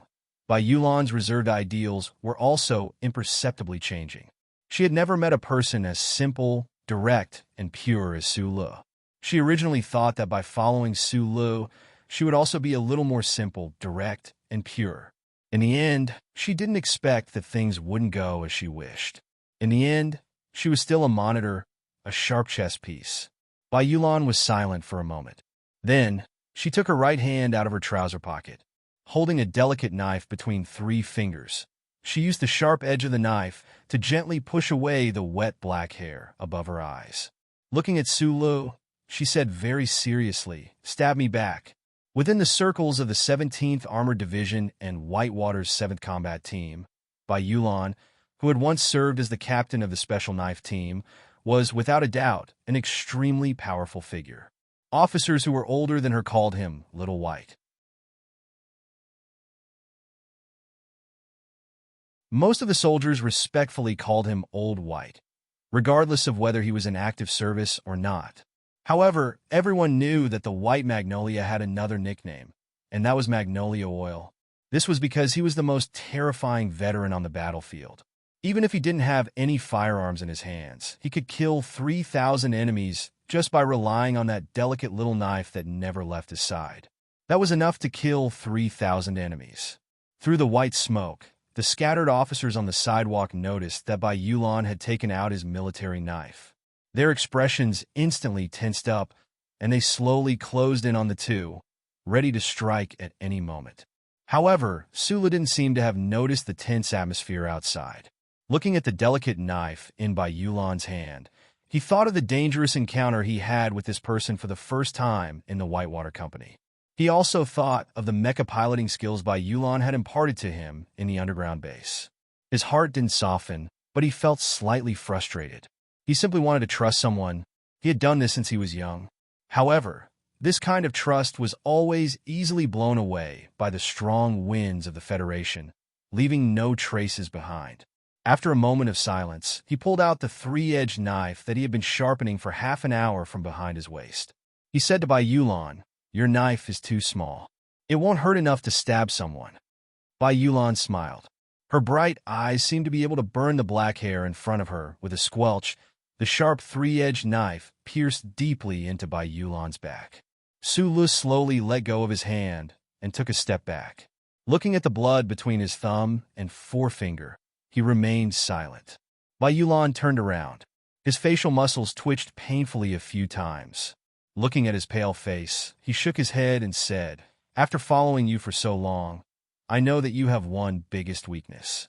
You look quite ruthless, and sometimes you can kill without batting an eyelid. However, as long as you meet someone you know, it's basically very difficult for you to do it." Su Li didn't say anything. He only extended his hand, spread it in front of him, and said, "Return that bank card to me. We're even." Bai Yulan shook his head with some difficulty and said softly, "I spend money very quickly. Let me owe you another life." Su Li was silent for a moment, then laughed self-deprecatingly and said, "If you owe me a life, I'm afraid that in the future, I'll be the one who owes you a life." After saying this, he turned and left. He walked across the street and got into the black car. The surrounding officers gathered around. Although they had already seen that this matter was very strange, and that Bai Yulan didn't resist at all in the end and allowed the young man to stab him. At this moment, when they saw the blood flowing from Lao Bai's back and that terrible wound, they still felt their blood rush up and were ready to do something. "Take it back!" Bai Yulan roared angrily. He looked at the back of the man on the other side of the street. Enduring the pain, he said in a low and trembling voice, "He is Su Li. I owe him." After saying this, he fell down. Foam of blood spurted out from between his lips. The knife that had pierced into his back had already injured his lung. The injury was very serious. You're tuning into the Romance Rendezvous YouTube channel. We're so grateful for your support, and don't forget to subscribe to join us on this incredible journey through captivating stories. Your generosity through donations truly makes a world of difference, as it's the primary source of revenue that allows me to expand and enhance this channel for you. Thank you from the bottom of my heart for being a part of this adventure.